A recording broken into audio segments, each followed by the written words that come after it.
Hello everyone, this is Aegon of Astora, and welcome back to my first ever playthrough of Demon Souls. This is episode number 21, being recorded on Thursday, February the 22nd. I hope you're all having a fantastic day, whenever it is you find yourself watching this. So we have a number of people in the chat saying hello to those in YouTube land, and we also have a special guest. Hello, how's it going everybody? Thank you very, very much for joining me for this, because obviously I am not an expert on Demon Souls, and there were a few things that I missed that we're going to talk about. We obviously won't be able to redo certain things like Ostrava's quest line, but we will be able to read out the item description and talk a little bit about the significance of the items that we missed in that process. But we also have a list here of some of the loose ends that have accumulated not only in the most recent episodes, but during the playthrough more generally. So we're going to work our way down this list. It's not exactly in the right order, but so that's my list there. So included among the things that we're going to talk about / do, we're going to go to Stonefang Tunnel and try to find Scirvir the Wanderer. And then we're going to talk about Demonbrandt and Soulbrandt and the Northern Regalia. We're going to talk about the death of the organist in the Nexus and its replacement with apparently some sort of whale. And then we're going to talk about what Ostrava saw when he went up the stairs and then, decided to, if we had completed the quest line, he would have killed himself, but otherwise he just sort of becomes a black phantom. But we're going to talk about that. I also apparently missed an item shiny in that spot, which I noticed during editing. And then we have a comment from someone named Mad Danny West, which I think puts this series in a very interesting light, or casts the series in a very interesting light. And then we're going to talk about the games as service problem, which is something that we've hinted at throughout the entirety of this playthrough, but at no point have we actually sat there and summarized all of the major issues and thought about some of the ways in which the problems that are raised by the move from classic static games to games as service games, some of the ways in which those problems might be addressed. And of course, how they're related to larger trends in neoliberal global capitalism and things like that. So that's what we have on the docket for today.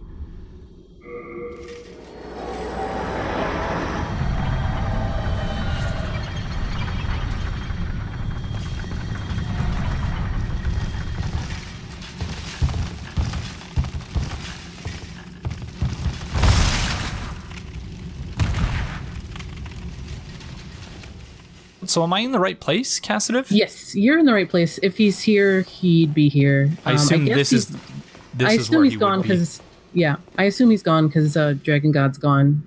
But when he's here in neutral, he wants to see the Dragon Bone Smasher. If you're in white tendency and you show him the Dragon Bone Smasher, he gives you things and leaves. And so how do we get to white tendency, pure white? How does that work again? You need to help people?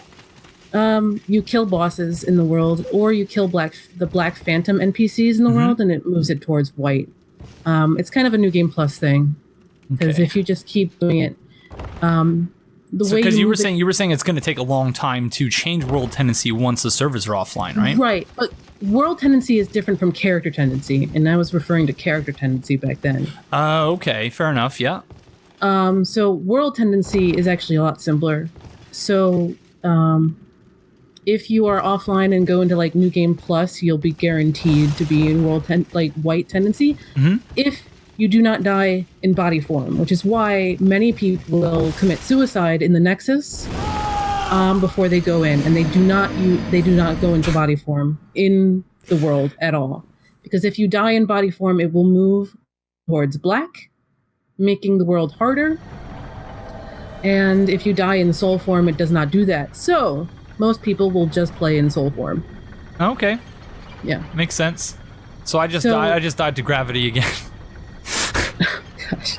Bulls Nadisco, whose name I'm sure I just butchered, and I probably butchered last night too. said that I can still get him as a Black Phantom, but where? Do I need to be in pure black for that? You need to move the world towards black tendency. So if you die 7 times in body form, 7 times, and it would be pure black. Okay, let's do it. So that's 1. So now we need to die 6 more times. Long John's McGee says, I'm so glad they dropped this mechanic. It just sounds like work and headaches. I actually disagree. I think that they should have developed the mechanic more. They actually did, because ACVD is basically based on world tendency. ACVD being? Armored Core Verdict Day. Okay. Which comes out right after Demon Souls in the timeline. And it uses a tri-world tendency system between 3 of its factions. And back in its heyday, people would, like, the first thing you did when you are playing Armored Core Verdict Day is, like, you would choose a faction, Evergreen or one of the other 2, and, like, you would do sorties for them online, and it would change, like, a world tendency system because all 3 of them were at war with each other. And this gets into a huge amount of Armored Core lore that I'm sure I will get wrong. Because most Armored Core lore comes out of the art books. But like the world tendency system is in Armored Core Verdict Day. Okay, interesting. So, yeah. Twiggy says, I spent so much time trying to find keys or shortcuts only to realize that I needed a certain world tendency to open the door. That is one thing that really annoyed me as well, especially in Tower of Latria. Because, I spent so much time trying to figure out how to free Lord Ridiel, only to realize that, it's a world tendency thing. Yeah. So I was really annoyed by that, but it makes sense. It was tough when, like, I was going for Platinum. And, like, okay, I have to micromanage my world tendency and micromanage how many bosses I need to kill. And then do all of this again just to go see Ridiel and to free him. And then I need to go kill myself 7 times so that I can have access to colorless demon souls. Because that's another thing in Pure Black. There are special demons that will appear that when you kill them, you get a colorless demon soul, and you use that to upgrade your demon weapons. But that's something else entirely. So you'd have to go back to the Nexus, and that would ping the servers on where you are. Yep. Just need to die one more time, I think. Yeah, I like only missing content if I run past it, not if I haven't killed myself 7 times in 3 different ways. But I think that's also one of the ways in which Demon Souls is much closer to a classic game than it is to a modern games of service game, in that there are certain things that, like, how in the world would you ever figure that out were it not for guides?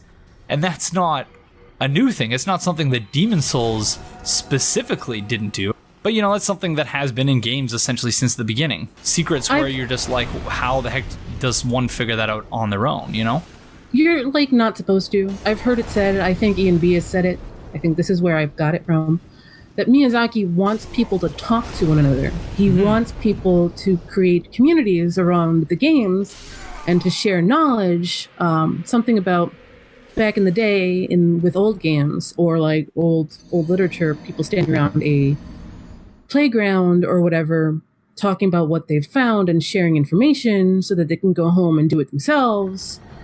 You're not supposed to figure it out by yourself. You're supposed to figure it out within a community, and he allowed it to grow up organically, either on Nico Nico Dolga or on YouTube or wherever you might find it. But a lot of the secrets in his games, at least, are there so people can talk about them and to create communities around them.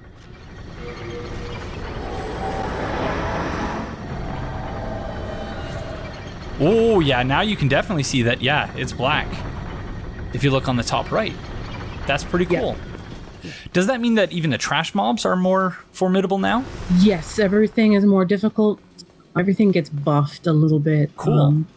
Yeah, but they give you more souls, and then you can find, like, the colorless demon and get his soul item so that you can upgrade your boss weapons.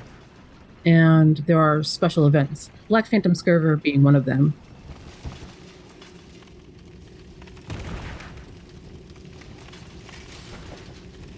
Oh,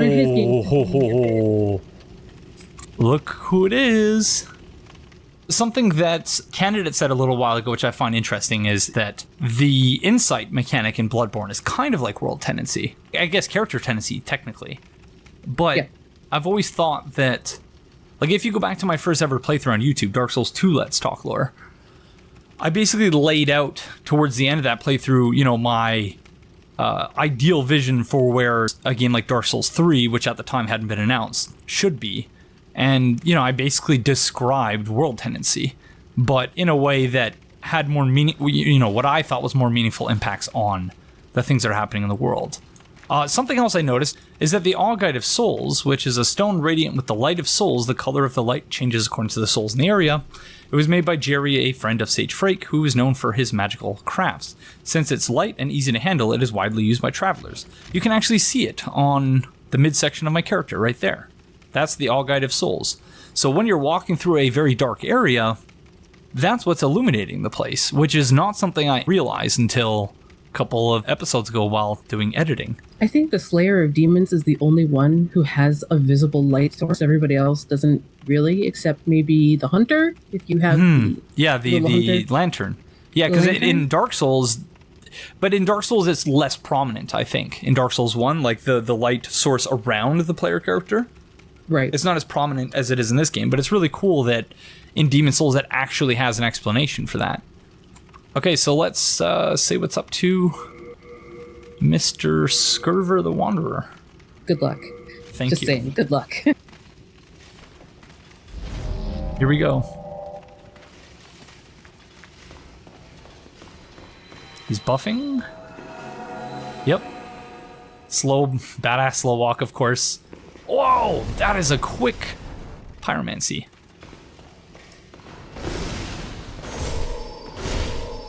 You got a lot of HP, friend.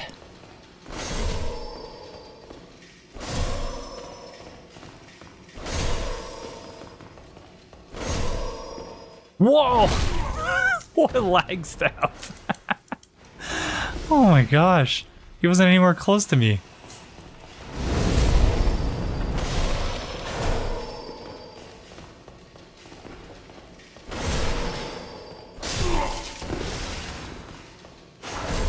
The Claymore is so OP in this game. The Claymore is OP in every game. I didn't really think so until using it in this game. But, like, oh no! Oh, what was that, heal? Or another buff? Potentially. I abused the poke of the Claymore in Dark Souls 2 way more than I could count. Oh my gosh, that was close. Well, in this game, it just has such a wide reach. And especially in PvP where lag stabs are such a thing. Talisman of Beasts.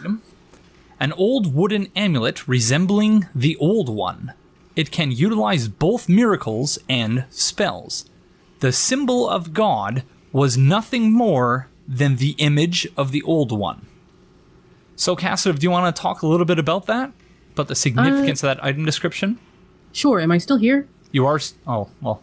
I guess that's up. They said that you were, so I'm sure it's fine. Yeah, I'm just saying because Discord says it's disconnected for some reason. But, so the Talisman of Beasts, super important with the understanding of the game itself. You have Urbain and Freke literally on the left and right-hand sides of the Nexus, which is more than a little symbolic about where they sit. One is the angel and one's the devil, as far as one can consider them. Mm-hmm. And the Talisman of Beasts reveals that they've been working for the same thing. They've been working for the same god. And that God, as Urbain understands it and so vehemently believes in, does not exist. Mm-hmm. And Freke, on the other hand, he doesn't believe in anybody but power. And, you know, they both... So he's like Michel Foucault, basically? Yeah, but at the same time, they're both right and they're both very wrong. Mm-hmm. Because the truth of the matter is, the Old One is who they've all been worshiping at the end of the day. And unwittingly. Unwittingly. And It is probably the biggest plot twist in the game. Like, hey, these people have been duped by the Old One, who is the main demon of Demon Souls. And it's hidden by a character tendency event, which is interesting. It's very easy to get into pure black just by playing. Especially if you play blind. And getting your butt kicked, and then thinking that going into body form is the best thing you can do because of the extra health, and then dying. And then eventually you hit 7 deaths in a world, and you're basically, that's the easiest thing is to discover black tendency. And then you're like, okay, well, if it's black, then there must be a white, because there's duality in the entire game, and duality in very many different forms. Freke and Urbain being one, white and black tendency being the other. Because duality is a big like concept in Demon Souls. Especially when it comes to especially when it comes to the Demonbrandt and Soulbrandt, which, though we won't be able to get them in this playthrough, we are going to talk about very shortly. But we actually might be able to get them in this playthrough depending on... Okay, so next thing... Yeah, we need to go get that item shiny that we missed right before the False King Allant boss fight. So let's warp back to the Nexus and go do that.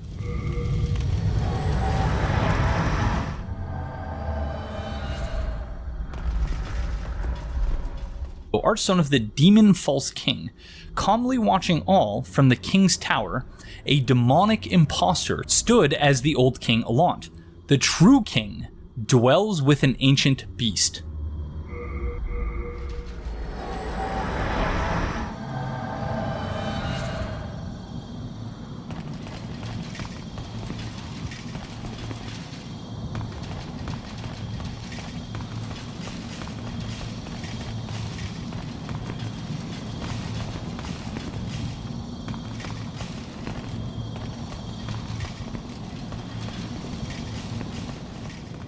So is Penetrator just the last of a royal guard of knights?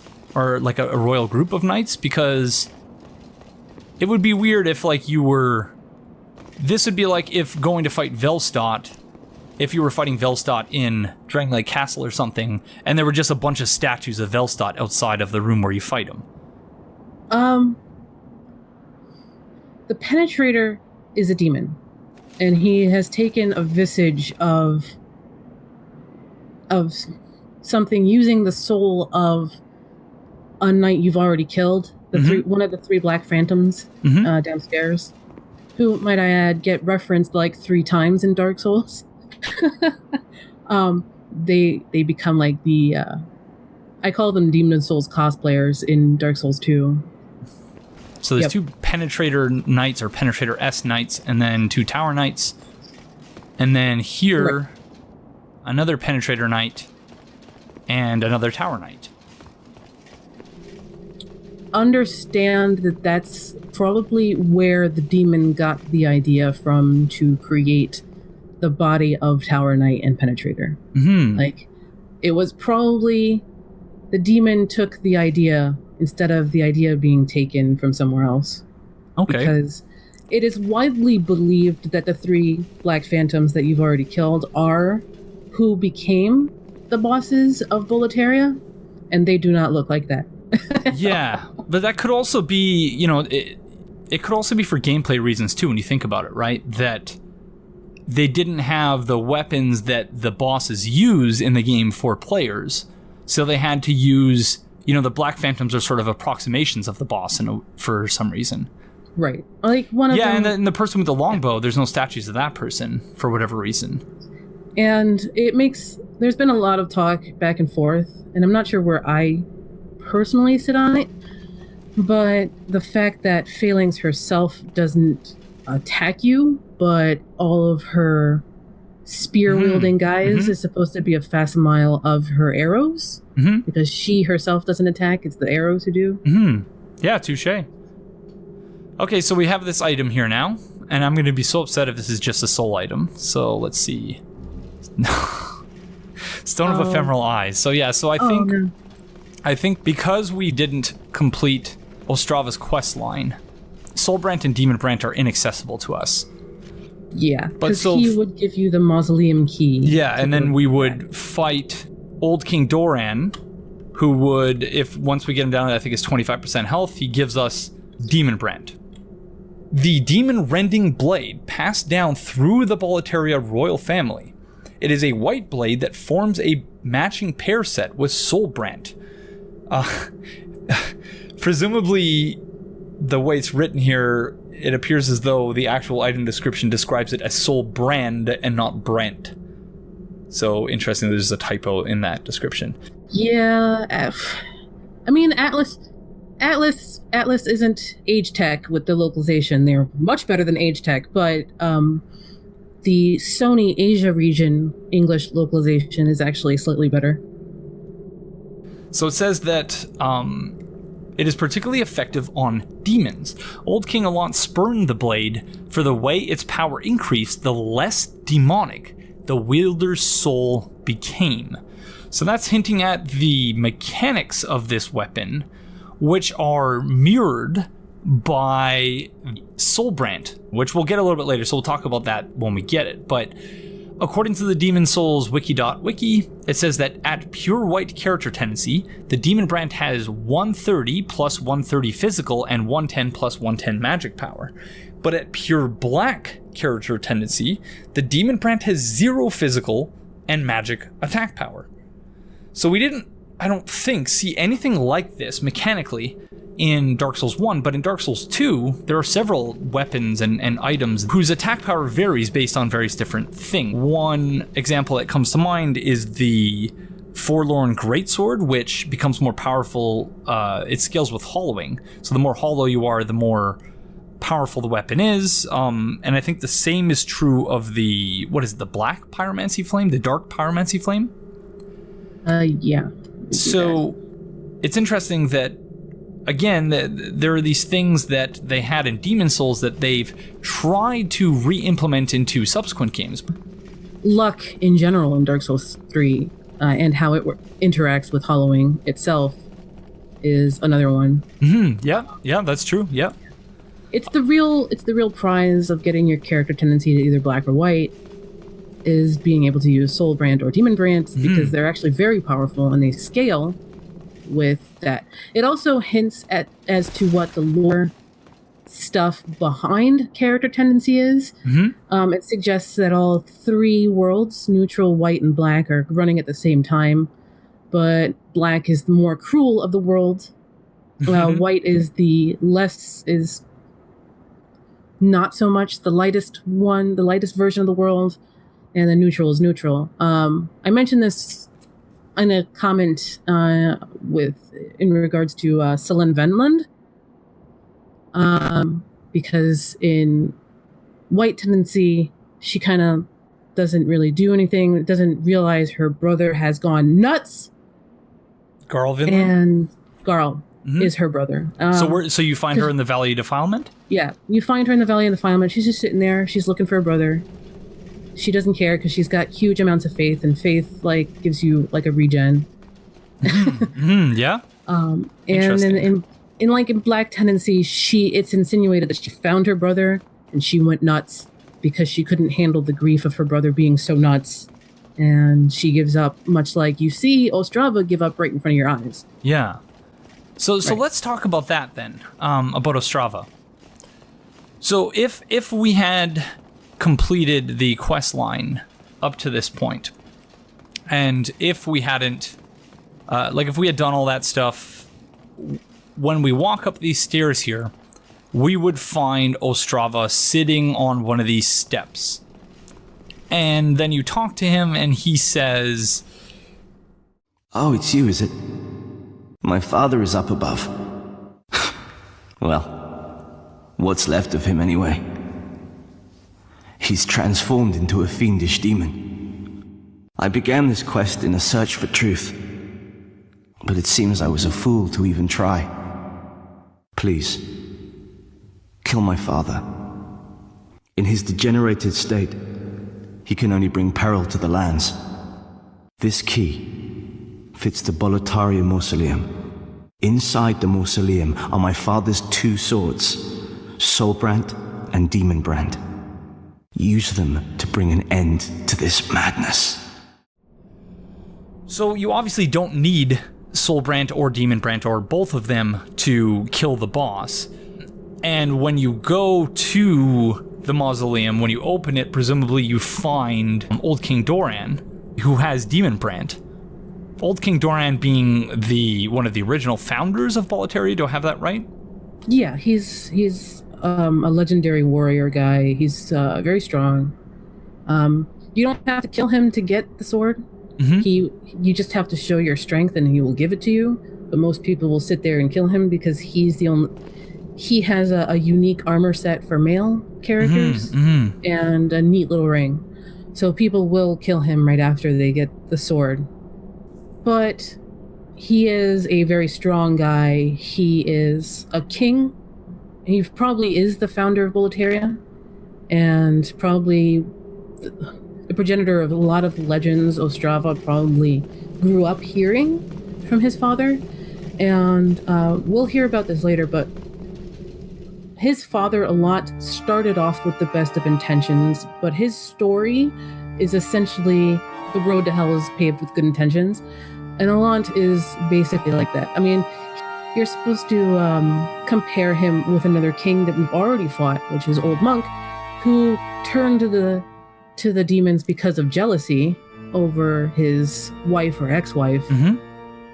And that's how he got manipulated by the demons. Allant got manipulated by the demons for a very different reason, but it ends up being the same thing, much like how Urbain and Freke approach things from a different angle, but end up being the same thing. So I have a few questions about this final encounter. So he says, my father is up above. Well, what's left of him anyway? He's transformed into a fiendish demon. So do you think he went up the elevator, he saw the false king? Like, do you think he knew that wasn't actually his father? Yeah, I'm sure he knew. I'm sure he knew immediately. Like, kids know when that's not their father. And, like, right then, I think it probably came crashing down on Ostrava. What in the world just happened? And he found the truth. The truth is his father turned to the demons and sold everybody out to the demons because of reasons we'll hear about later. At least the reasons that Allant believes are the reasons he did what he did. But he also, it's also said that the fat officials or the fat ministers are the embodiment of King Allant's madness. They're an embodiment of greed or a bunch of vices of Allant. And I don't think Ostrava knew that because he's not the sharpest tool in the shed. Or the sword, not the sharpest sword in the scabbard. But like seeing his father made it all click and crystallize there. And the truth just came crashing down. Like he probably doesn't know the fat officials are the embodiment of his father's sin. Because up until he is confronted with his father, he has this idea of his father that isn't this. So Hunter says, in my opinion, Ostrava was ignorant and confused to the end. So one idea that I had when thinking about this yesterday is that the actual King Allant speaks to us telepathically after we have slain his demon, his precious demon, as he called it. So I suppose it's entirely possible that he went up to the elevator or went up the elevator and his father just basically said, get out of here unless you want to die. I don't know, but that's, just one. Or another option is false King Allant attacked him without warning because he doesn't talk to us either. Yep. So he greeted Ostrava in the exact same way that he greeted us, essentially. Probably. Because it didn't really seem like there was a lot of intelligence there. It's just just lots of screaming and grunting and stuff like that. I have a lot of sympathy for Ostrava. an idealist. He wants to do good. He wants to do well by the legends and stuff he knew. His father, I believe, was a good man up until a certain point, kind of confirmed by what you will hear later. And like, the road to hell is paved in good intentions. Those good intentions. Yep. And again, there's more themes about greed that come up later in later games, for various different reasons. There's a lot of greed in this game. There's a lot of greed in Dark Souls. There's a lot of greed in Bloodborne. Mm-hmm. In Dark Souls 3, especially with the next area that we're going to cover, which is Profane Capital. Yeah, and it's all about greed. Leads to different things that they probably didn't intend on doing, on getting. They're Faustian bargains that everybody has made for different reasons. No matter how they justify it, it all ends up the same way. One man wanted revenge, and then he got himself possessed by a piece of demonic cloth because he hated his wife so much. Yep. Astraea, because I don't have a lot of sympathy for Astraea. A lot of people do, but I don't. Astraea tossed aside her faith and then turned a whole bunch of people into murderers because what she believed in, the outside power that she was drawing from, turned out to be a lie in her eyes, and she needed something else outside of herself to bring about what she wanted. And it's also said that she was the most yeah, her soul item pretty much says that she was the most depraved of them because of the most impure of all the demons or something like that. Yeah. Because she comes in so believing, probably a lot smarter than Urbain, but she was just as dogmatic, if not more so, because she is a saint.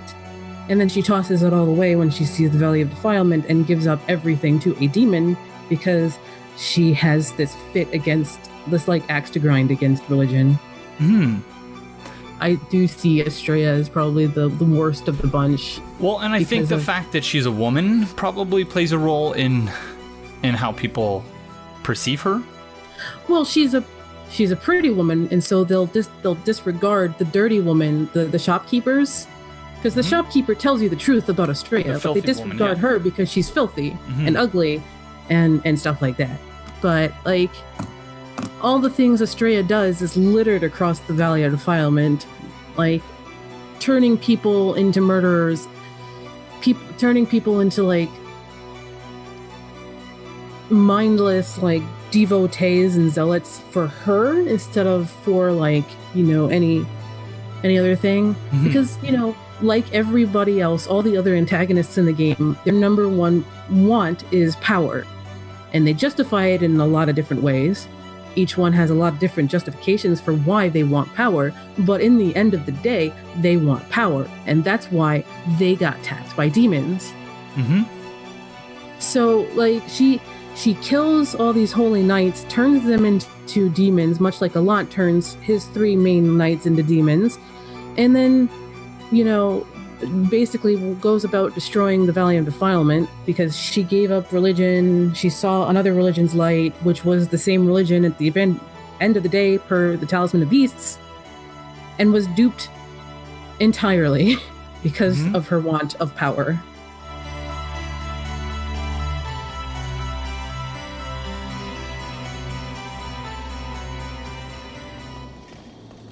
Oh, interesting, sad, and all that. But let's head back to the Nexus so that we can see if any of the NPCs have any new dialogue and begin the last few discussions that I have planned for us here.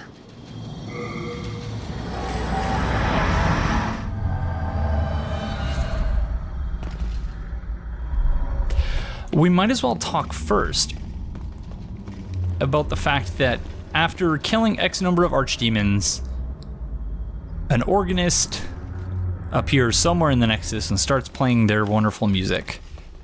And then when we've defeated False King Allant, we come back here, we find that you can actually hear the Old One.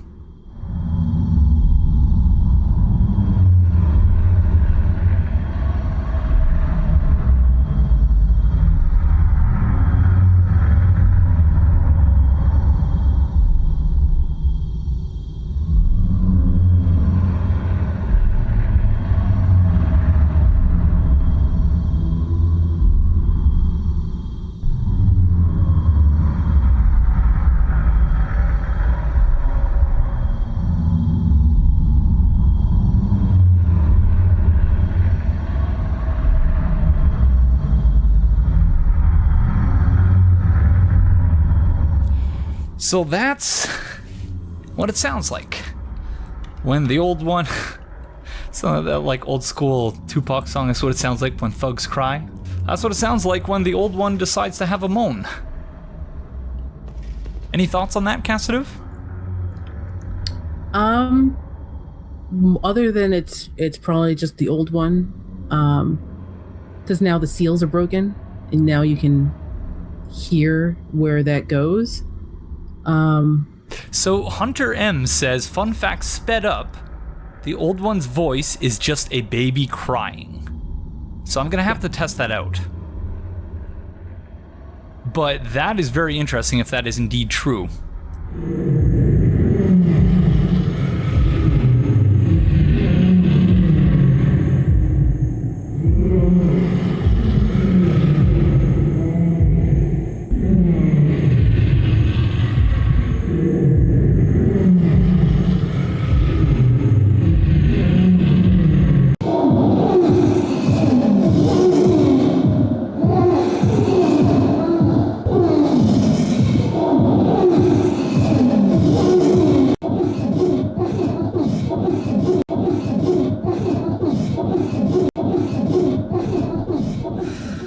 So yeah, so I don't really have any more thoughts about the Will Souls soundscape of the Nexus now, but it is interesting how the Nexus doesn't only change in its physical arrangement, but also the soundscape changes as well, which is something that we didn't really see again until Dark Souls 3. Well, I guess until Bloodborne, and then Dark Souls 3.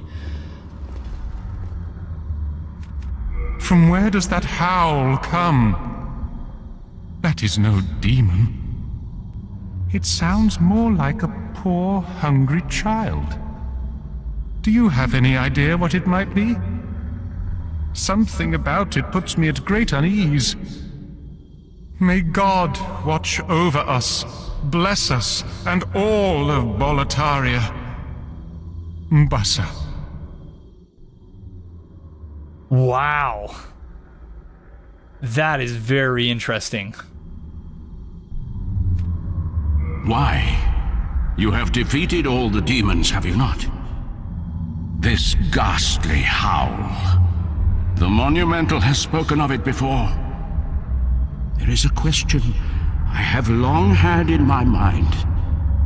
It is whether we are right to banish the Old One. And I now have the answer. And it is a resounding no. Listen closely.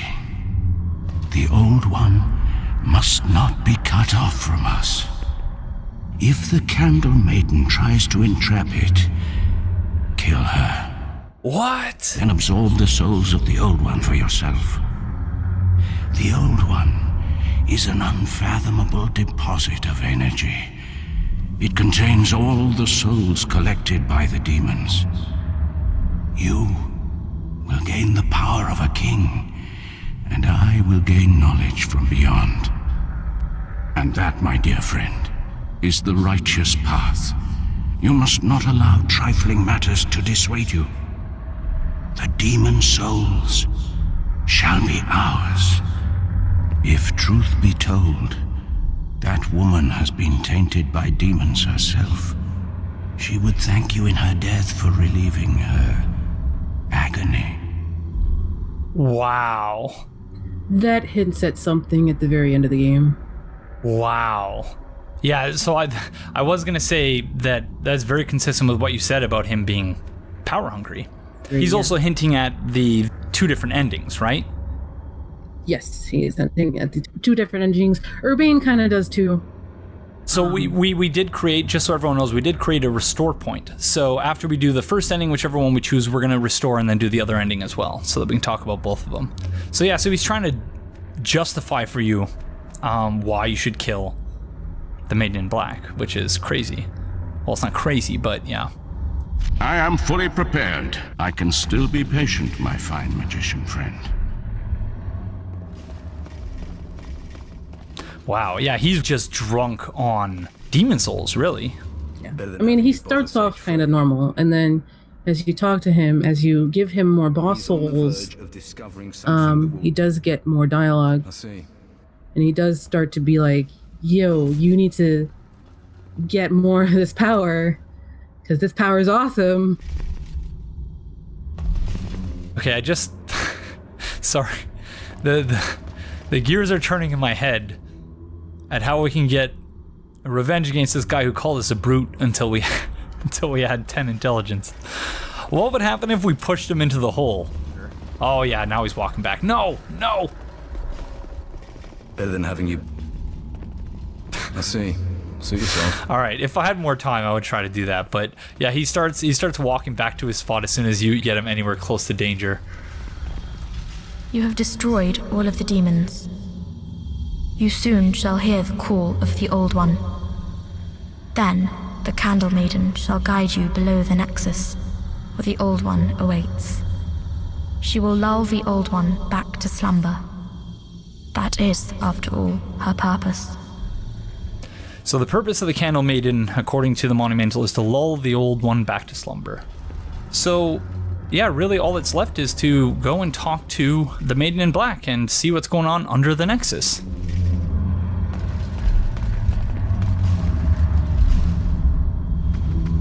Hark, I hear voice of yore. The Old One is calling for thee. Let us proceed below to its lair.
Old One, I have brought thee what thou wishest, thy new demon. Come now, be good. Come now, be good. Oh, that is so adorable.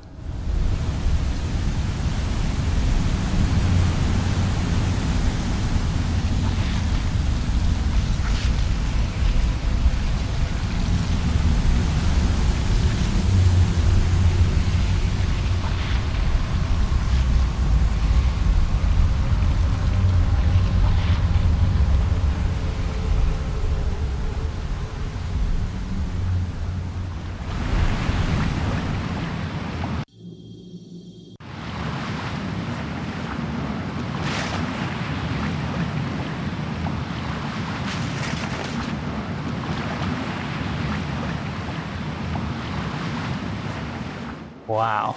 Someone said, welcome to Ash Lake. Yeah, I can very much see the parallels there. This is also very reminiscent of the end of the Ring City.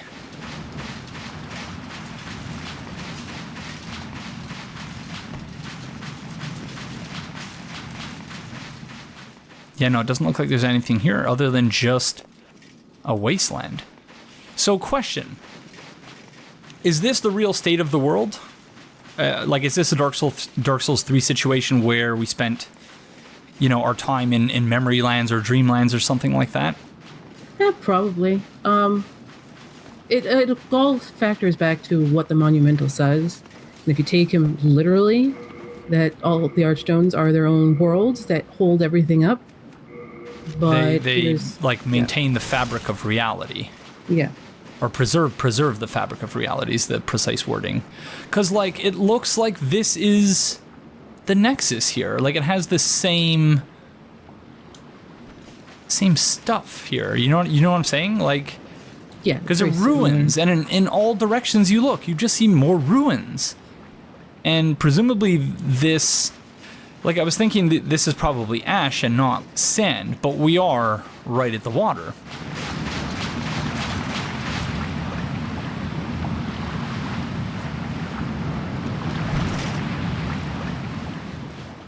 Wow, okay. Read message. This is it, indeed, friend. The real demon soul starts here. Oh, she's walking towards us?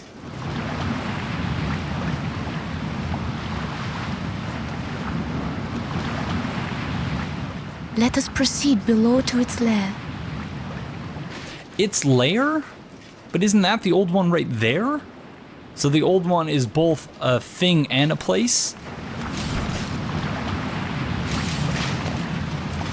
I know one or two people in the chat have read the Trashman's book, Limbo, but in Limbo the antagonist, whose name is Mr. Rotten, a reference to the Rotten from Dark Souls 2, is both an entity and a place. Oh, so she's following us, okay. Yeah, that is fascinating.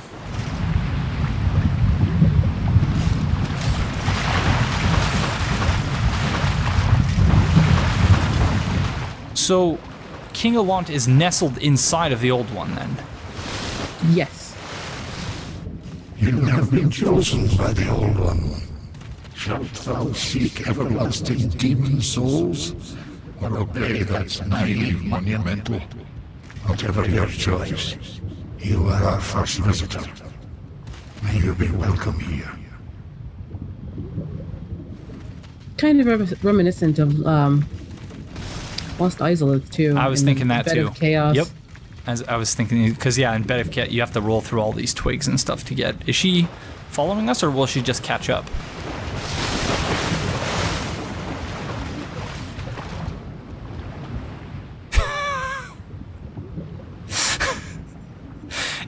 Well, I guess she can't see anything, so she needs to be very deliberate with her movements, but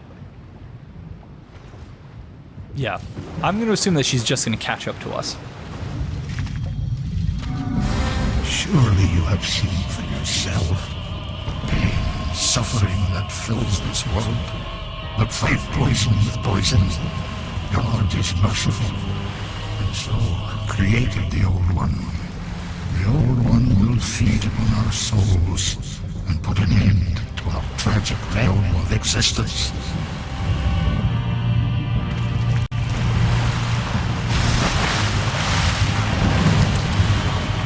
I guess this is kind of a who created the creator type situation, but he mentions the Old One and God as being two separate things.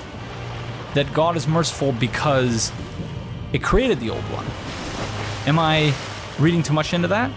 I would say take Allant for a grain of salt, not because he's intentionally lying, but he's self-serving. Here's the thing, Allant tries to justify what he did because he wanted to bring prosperity, more prosperity to his kingdom.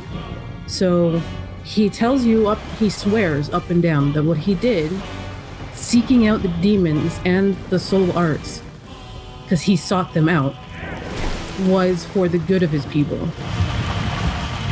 He sold himself and everybody in Boletaria out.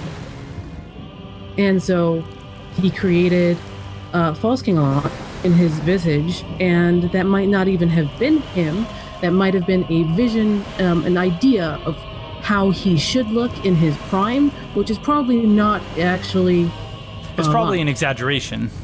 Right, which is also now why Ostrava probably realized pretty quickly that this is not my dad. Mm-hmm.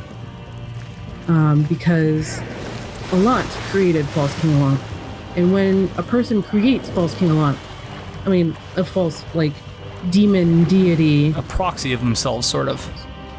Strong, tall, aggressive, it probably wasn't true. It probably was sort not of like true. with King Lothric and that statue.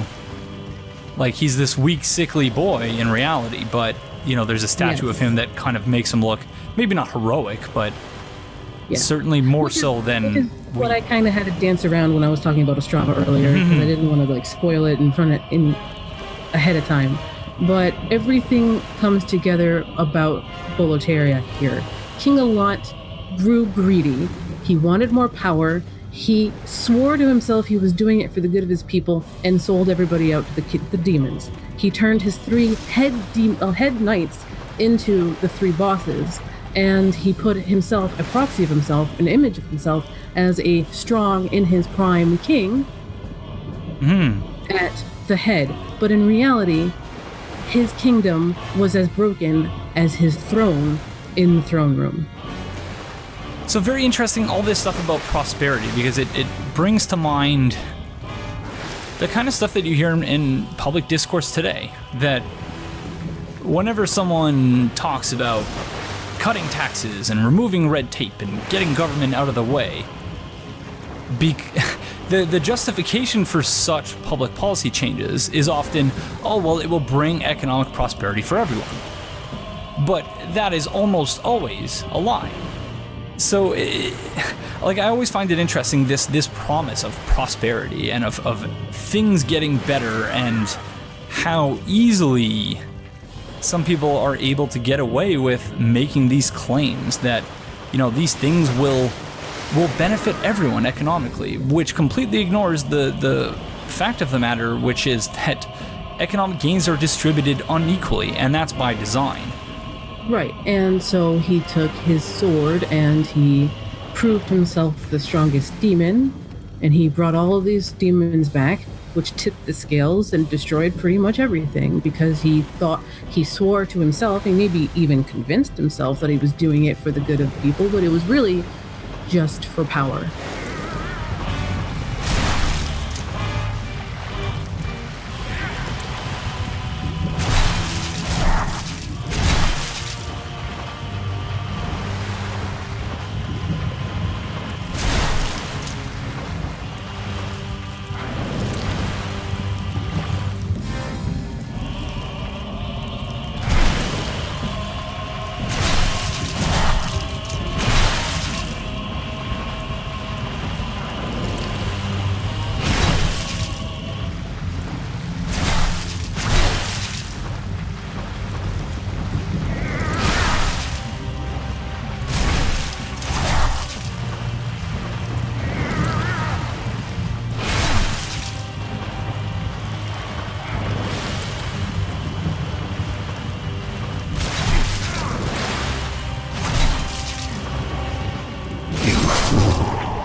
Don't you understand?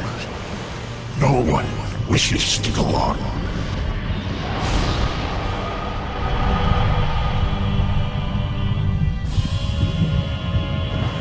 So instead of an Archstone,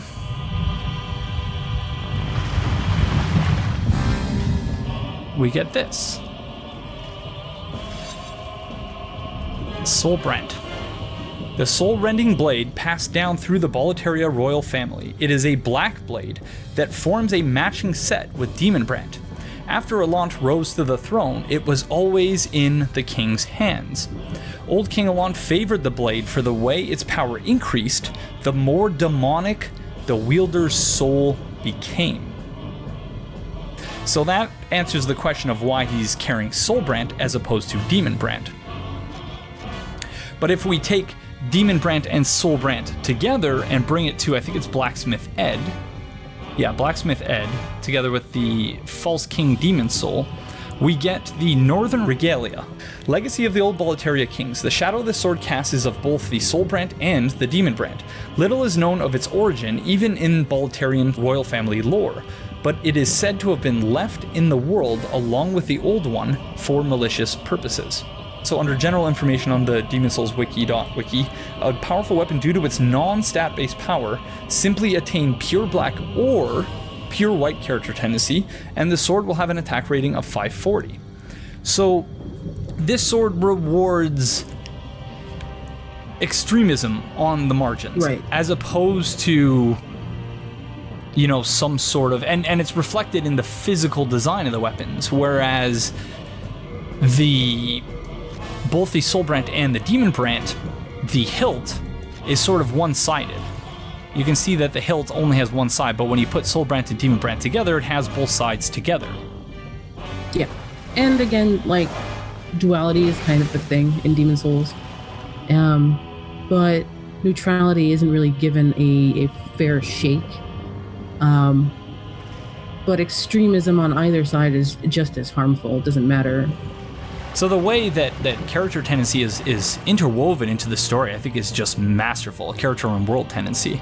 Yeah, because character and world tendency is a factor of how cruel the world is at various points, which keys up some of the events going into it.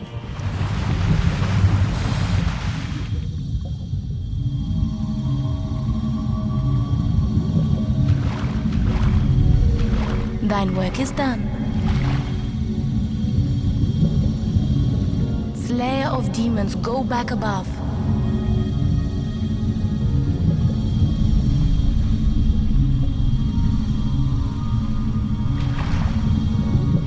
The Nexus shall imprison thee no longer.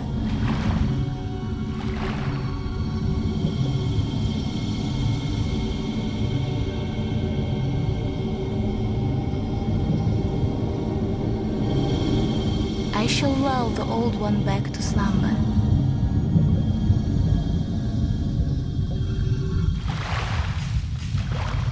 Did not mean to do that.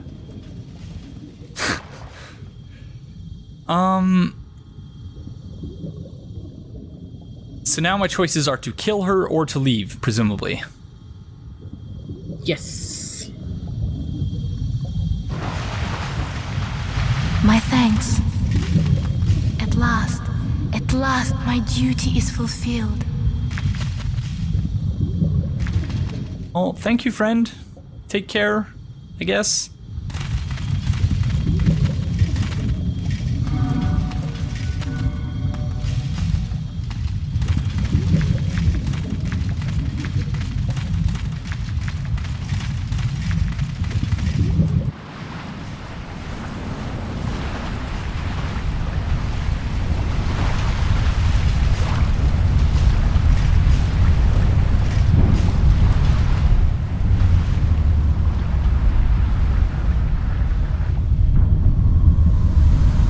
The Old One, along with the Maiden, were swept back into the lulling fog.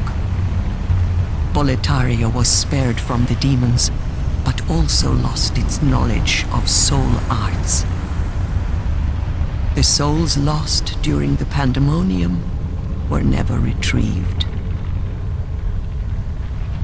And today, the unstable world has another monumental to hold its fabric together.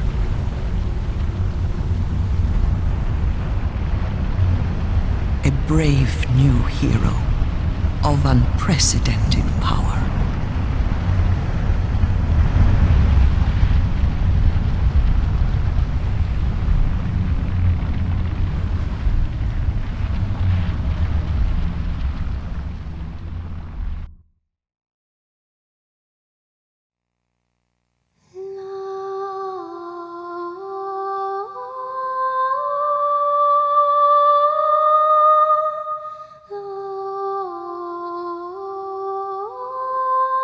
Bravo, FromSoft. Bravo. So, a couple of questions. Another monumental, the narrator noted there, hinting at the existence of a cycle of some sort, correct? Yeah, well, you become the monumental. Oh, is that what's being suggested there? Yeah, like you become the monumental because you're ostensibly the only one left with soul arts. Huh. Interesting. So we have to adopt the style and everything, because I like Regret's fashion souls. I'm not so crazy on the monumental fashion souls, but... I think Regret can start his own fashion for the monumentals. I mean, there's no other monumentals to tell him he should be wearing a robe. And so the poor Candle Maiden says, finally, my duty is fulfilled.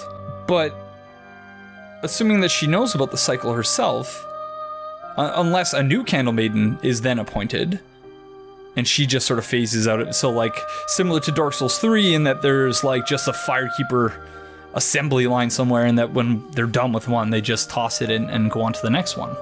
Well, the old one's been awake for a little while, which forces her awake.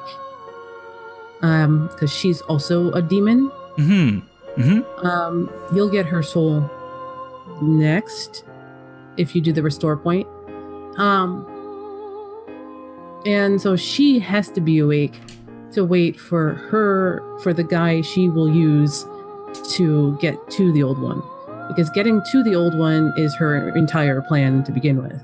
And only by beating up on all of the archdemons, which she probably could do, but she's not gonna, if she's as powerful as the soul suggests she is. But she gets some guy to get called as a demon, which is how the seals break in the first place. And she brings them there, and then she gets to put the old one to sleep. Interesting. Scrub Trash in the chat says, sorry, I meant to re-enable the chat much sooner than I did. I disabled it during a cutscene earlier and meant to re-enable it, but Scrub Trash says, you're responsible for the fabric of the world, but I don't know that you necessarily become the vessel that the monumental we know is. And the reason why I assume that is just because there are so many monumentals there that, you know, it suggested to me, like much earlier on, that it's just an infinite cycle of monumentals. Although it is said that all of those monumentals together were responsible for... Yeah, I mean, I thought that they were all active at about the same time, and there's only one that's left because it's been that long. As opposed to those being remnants of previous cycles. Right. So another thing I guess I should point out, even though I know what your answer to this is, same with mine, is that one line towards the end about the knowledge of the soul arts being lost is very much used as the basis for a lot of those Bloodborne is demon souls in the future theories. But I'm not. Again, I think it's interesting. It's an interesting idea, and it's further fueled by the fact that during the network test, certain players found a way to get outside of the boundaries of where they were supposed to remain, as they were only supposed to be able to fight the cleric beast, but some people went and fought Father Gascoigne, who, after he kills you, he says Umbasa. So there's another a reference to demon souls that they took out of the final game. So, suggesting to me that Maiden in Black, demon soul. Oh. So we don't get a soul for the old one, we don't get a soul for King Allant himself. You get it for her, yeah. We get a soul for her. So yeah, confirming what you just said, what everyone's just saying about her being a demon herself. Very, very interesting stuff. She's supposed to be the most powerful demon, but she's not an archdemon, or maybe she's the archdemon of the Nexus. It's really unclear. Because if she was an archdemon, you might have had to kill her to get to the old one. But yeah. Or maybe an archdemon. Right. I mean, to the question at hand that you just asked. No. FromSoft loves, referencing everything in their catalog, sometimes at the same time. And if you want to put Miyazaki's games together, you're going to have to put in For Answer, because that was his first directed game, but most people haven't played that because it's not a Souls game. Or you're going to have to go all the way back to Kingsfield, which, these games continually reference one after another.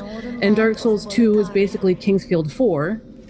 Thou canst not exit the Nexus. In my mind, and it's not the most charitable thing of me to say, but people putting the Souls games together and even saying Soulsborne ignores the fact that FromSoft has been doing a very similar game for the last 25 years. Yeah. Very well said. So the trophy is called World Uniter. Yep. World Uniters trophy. So we are a World Uniter, even though, oh, hey, friend, I missed you. My crestfallen friend. I'm not going to talk to him. But yeah, it skips the intro as well. Skips the intro, skips the tutorial, and we are just right back imprisoned in the Nexus. In spite of the fact that, the Maiden in Black says you will no longer be imprisoned by the Nexus. Not that they've ever done a great job of explaining New Game Plus in the flow of the game itself, without having to sort of do some mental gymnastics of your own. But yeah, that's interesting. Yeah, I mean, that whole, like, trying to make the Souls games like a Pixar universe ignores, like, 25 years of FromSoft games. The Scrub Trash says Kingsfield 4 has so many things that feel like they were inspiration for Dark Souls 1. Things to do with the Abyss, among many others. The soul of the demon Maiden in Black. It radiates a strong power. So Soulsucker, spell from the demon Maiden in Black's soul, sucks the soul out of whoever it touches. The Maiden in Black, who aids the demon slayers with her command of soul power, was once one of the oldest, most dangerous demons herself. Yep. So that's very interesting because that, everyone was expecting that in Bloodborne, the doll would end up being something similar. Yeah, they expected like her to like have a big plot twist like that, and she for her to be Odin or something. For her to be Odin, but like she ended up being a boss as her other self as Lady Maria, eventually, I guess. This is the dumbest freaking thing I've ever seen right here. What's up? Does anyone know if there's any way I can get around this? If you look at the stream, you'll see what I'm talking about. That is so frustrating.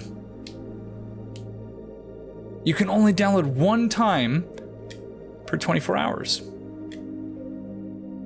Well, turn off auto upload. I already did, yeah. Yeah, turn up. Yeah. And then do it. So I'm gonna have to capture it tomorrow. Later. Yeah. Capture it later.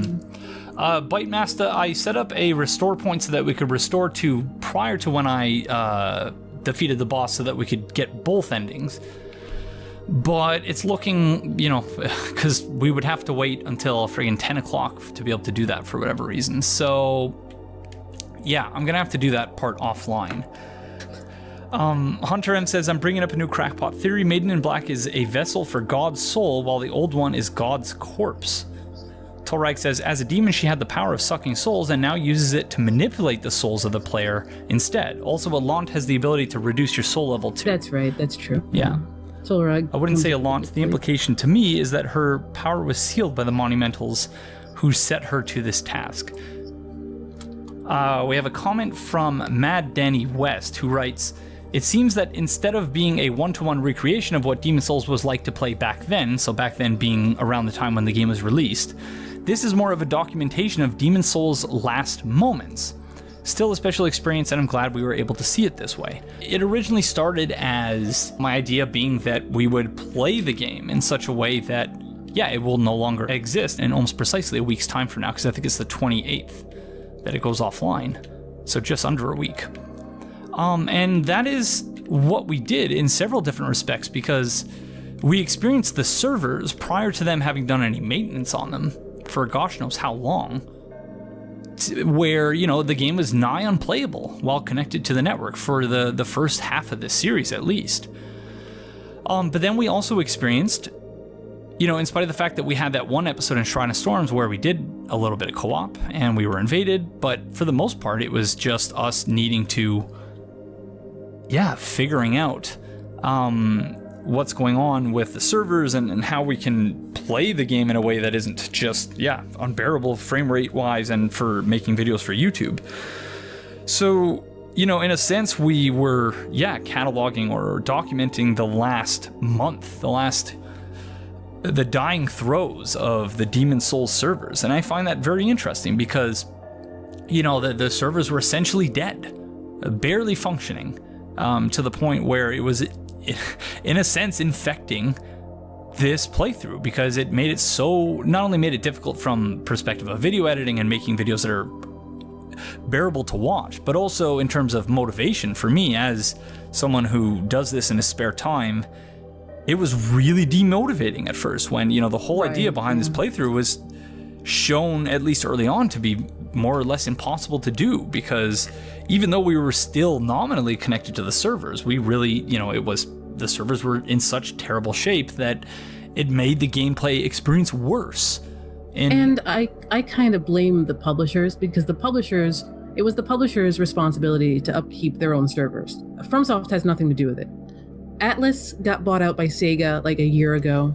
It was fine when I played it, and then they got bought out by Sega, and it's my opinion Sega kind of downgraded the servers, trying to get it done. Because like the Bandai Namco European servers were fine apparently, and the Sony Asia region servers were fine apparently. At issue here is a much bigger structural problem, I think. To my left on my wall, I not only have a Master's of Arts in Science and Technology Studies, I also have a Bachelor of Commerce in Accounting. So drawing on that experience from my past academic life, that what is at issue here, I think, is simply a matching problem. So that is the need to match revenues with expenses, or the need to match expenses with the revenues that those expenses helped generate. And under classic games, this wasn't really that much of a problem because it was a very traditional production model in that the vast majority of your expenses, your outlays, were made while developing the game. Because, you're paying the staff, you need the equipment. All of those things are capital expenses that can be depreciated over the life of the game. So how long the game is selling in stores, so that your revenues and your expenses are more or less matched in the similar period. But the way games as service games operate is completely different, in the sense that even though the outlays of cash or of resources, of capital, whatever, are front-loaded, because game development is a very costly process. You need to buy equipment, you need to pay your employees, you need to do all of these things, and game development is getting more and more expensive, so that compounds the problems further. But then there's the problem of, whereas traditionally you would have all these expenses, and then the expenses would more or less stop. You would sell the game, and it would go outlays and then inlays. So you spend money and then you make money. So it's a much more traditional production model, or production cycle, or a product life cycle. Right. Whereas under games as service games, you have the front-loaded outlays or expenditures when you are making the game. But the process of making the game, to some degree, doesn't stop anymore. In part, I think, because in order to have online components for games, you need servers. Servers are an ongoing expenditure. So, in summary, the problem is matching revenues and expenses. Before you continue, I did want to say that games as service in Japan is a bit different, especially with the old companies like Sega. I read once a really funny anecdote that concerning the Persona 5 streaming, which Sega leaned really hard on Atlas USA to stop, but Atlas USA did not. Atlas Japan ripped Nico Nico Doga, which is the YouTube equivalent in Japan, ripped that apart to stop Persona 5 streaming, and Atlas USA nightmare, kind of pussyfoot around. But the funny anecdote was, there's a lot of old business people in Japan who think that the internet is a fad. They think it's a fad. Well, it took how many console generations for Nintendo to catch up to the others, right? Right. So, given Sega's track record with handling Atlas in the last couple of years, with regard to streaming Persona 5 last year, and ripping Persona 5 onto PS3 emulation, because everybody forgets Persona 5 also came out on PS3, and that is being emulated on PS3 emulation right now. Sega's really hammering on all of that. And I would suspect that Sega didn't want to spend money on the servers anymore. And then they got found out because everybody's now streaming it because of the announcement that FromSoft is closing down the servers on all three. They didn't anticipate that such a huge rush of players would suddenly want to be playing the game. Which I don't know how they couldn't anticipate something like that, but presumably because it was someone who's looking at the numbers who doesn't actually understand the games themselves, and doesn't understand that Demon's Souls, even though it's technically the only game in its series, is actually a part of this larger fandom that plays like, the other Souls games. Like, you know, I mean, Atlas didn't have to spend a whole lot of money in producing the game. They only had to spend money on localization, and they could have just cribbed the Sony Asia-Japan localization, but there are some differences in those localizations. But, like, all they did was spend money on that, a little bit of marketing, which they didn't really have to because people were importing the Korea version of Demon Souls to the point where Atlas USA had to be like, yo guys, stop importing it. We got the license, just hang tight. Like, there are stories about that. Like, Atlas USA had to be like, yo, stop importing it. We have the license, just hang tight. So Sega only had to pay for servers, so they probably paid for really crappy servers until they got exposed by all these people streaming it now. And realized that they had to fix it, Had to fix it. Like, yeah. I mean, that's kind of that's what it feels like to me, what happened there. But so, and especially with all of these licenses changing hands in the context of a game like Demon Souls, you know, these publishers are being saddled with the cost of maintaining and running servers for a game that they're not directly realizing any benefit from. They're not directly, you know, earning any revenues from it. Yeah. So again, it was only a springboard for Bandai Namco into Dark Souls, and because like they worked with FromSoft before Bandai Namco, because I think they published an Armored Core, because Armored Core got published by a whole lot of people. Ubisoft at one point, but yeah. Well, so that brings us all back to the main problem, as I see it anyway, and people are free in the chat, or you're free to disagree with me on this, but that it's a problem of matching revenues and expenses. And that, so the ideal solution to the issue of servers is a subscription model for games. That is, you know, going back to a game like World of Warcraft, or I imagine even sooner still, or earlier still, a game like Ultima Online. You know, the early MMOs where you knew what you were getting. You might have had to pay an upfront fee for the game, but you knew that, okay, if I'm going to continue playing this game, it's $10 a month or whatever it is. So there's no conflict there because the servers are being, you know, the amount that you need to run the servers, the amount of money you need to run the servers is being directly fed by the players each month. So that's the ideal solution in my view.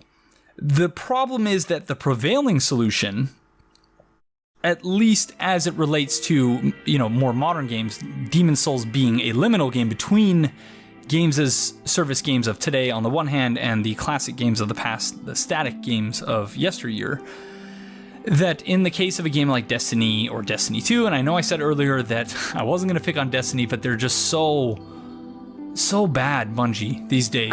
I played a lot of Destiny and Destiny 2, so... I played a lot of Destiny, and I still, this is going to sound absurd, but I still daily check the Destiny the Game subreddit. It's my favorite thing to read on Reddit, just because it's so interesting to me. That there's this entire community of these just incredibly passionate gamers who love this game and want it to be great, but it's like they're fighting against Bungie. Well, yeah, like Bungie, I don't know if it's Bungie or Activision Blizzard. Don't forget both. The Blizzard. It's both. It's folly, I think, to try to place the blame on either of them, because Bungie signed a contract with Activision knowing what Activision was. Yeah, well, you know, Bungie isn't the same Bungie that made the Halo games. All of those people moved on to a Microsoft-funded studio, M13 or whatever. The Bungie of now isn't the Bungie of then, and I think that a lot of people like forgot that. But when they've signed, part of Bungie's problem, I think, from somebody who played a lot of Destiny 2. I haven't really touched it in like a couple weeks because I've been playing Warframe. Tolrag, I'll get to your question in a minute. Sorry, as soon as Casive's done with this point. But like, Destiny devs seem to not understand how people devour their game or rip their game apart looking for the best ways. And I think it's really similar with a lot of other devs. Devs develop in a vacuum and they forget how a player or a consumer consumes that game. And on top of that, Activision Blizzard, with corporate finagling, and Eric Hirschberger, who, by the way, is leaving in March, probably because of Destiny 2 being in the state it is, doing corporate interference, as it were, and making these microtransactions be as what they are. Yeah. I had to chuckle when I read in Business Insider that Eric Hirschberger was leaving Activision's side of Activision Blizzard. Interesting. Yeah, I'm not familiar with that aspect of it in particular, but I do follow the subreddit a fair bit. And so the issue with Destiny 2, as I understand it, is that Destiny 1, which I played for about 3 months after release, until I realized, what the hell am I playing this game for? Like, it was a game that played to my worst tendencies, my, addictive tendencies. It's a game, Destiny and Destiny 2 endeavors to do this as well, where it attempts to cultivate addiction. They call them sticky games. Games where you make them appointment television, sort of like appointment television. And for me, like, I didn't really spend any money on either of them other than to buy, like, the game. But because I, like, sat around with some friends and we'd chat around and we'd shoot aliens. Because the game itself is good, but, like, the game feels good. The it, mechanics of the game are good, but everything around it is everything trash. Around it tries to get you not to play the game. Yeah, so they had all of that learning, right? So year one Destiny was awful. And then here's the thing, though, with the production of Destiny 2, they started that probably before they even released the Taken. Yep. So, and just as they're working now on Destiny 3, even though Destiny 2 remains unfinished, essentially. Yeah, exactly how, like, Assassin's Creed gets released every year, because they're overlapping all the time. Development teams, yeah. Development teams are overlapping. Development teams, you get A teams, you get B teams, you get A teams, you get B teams. And so it is a step. It was a whole lot of steps back that they're trying to, like, rush up, but they've lost a lot of the goodwill. And then, like, all their missteps with the corporate interference, with forcing more microtransactions more into the center of things. Well, the entirety of Destiny 2 is built around microtransactions, around Eververse, as it's called. It's far more central to the experience than anything. Like, I've never paid silver.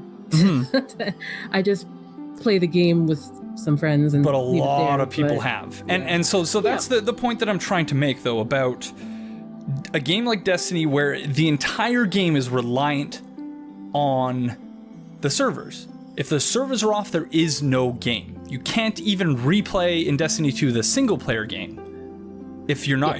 You can't replay it in general, let alone if you're connected to if you don't have the servers. Here's a different example, and probably even better to your point, is Guild Wars 1.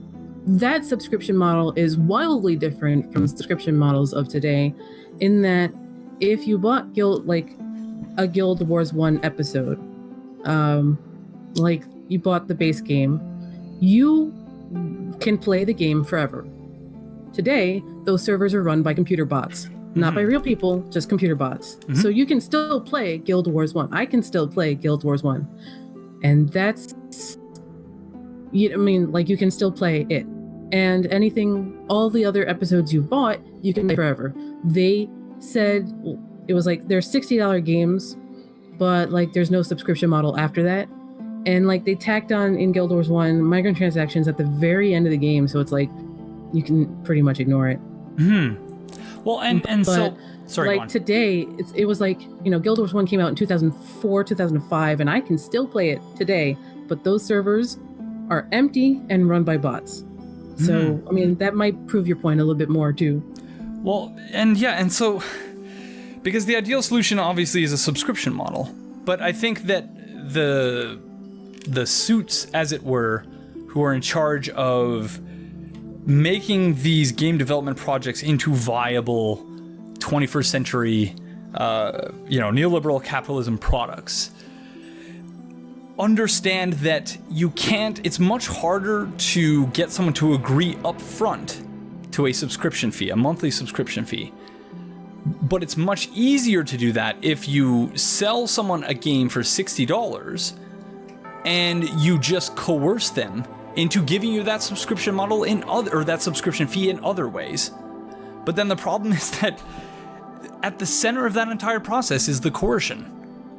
You're being coerced into paying a subscription model without realizing that you're paying paying subscription fees without realizing you're paying a subscription fee. Yeah. I mean, I tried to play Dragon Age Origins, and I'm sorry for those people who love Dragon Age Origins, but I hated it. They tried to sell you DLC at those like campsites, and you couldn't get rid of the guy, and he was always trying to get you to go, hey, there's a quest you need to go on, but you need to pay money, real money, to get this quest so that you can go on this quest. Another example of that would be GTA Online. I don't think anyone really knows this, but that is, other than the Souls game, probably the game, GTA 5 that is, the game that I've played the most in the last 5 years or so. Because I think GTA Online was released for Xbox and like previous gen consoles in 2013. I picked it up shortly after launch, and I didn't play it for a couple of years there, but on the PS4 I picked it up, and that's the game that I think that the Trashman and I play most remotely with one another. And the interesting thing about GTA Online is that it's the same idea in that there are hidden subscription fees. You can grind for cash, or you can come up with other ways of getting cash.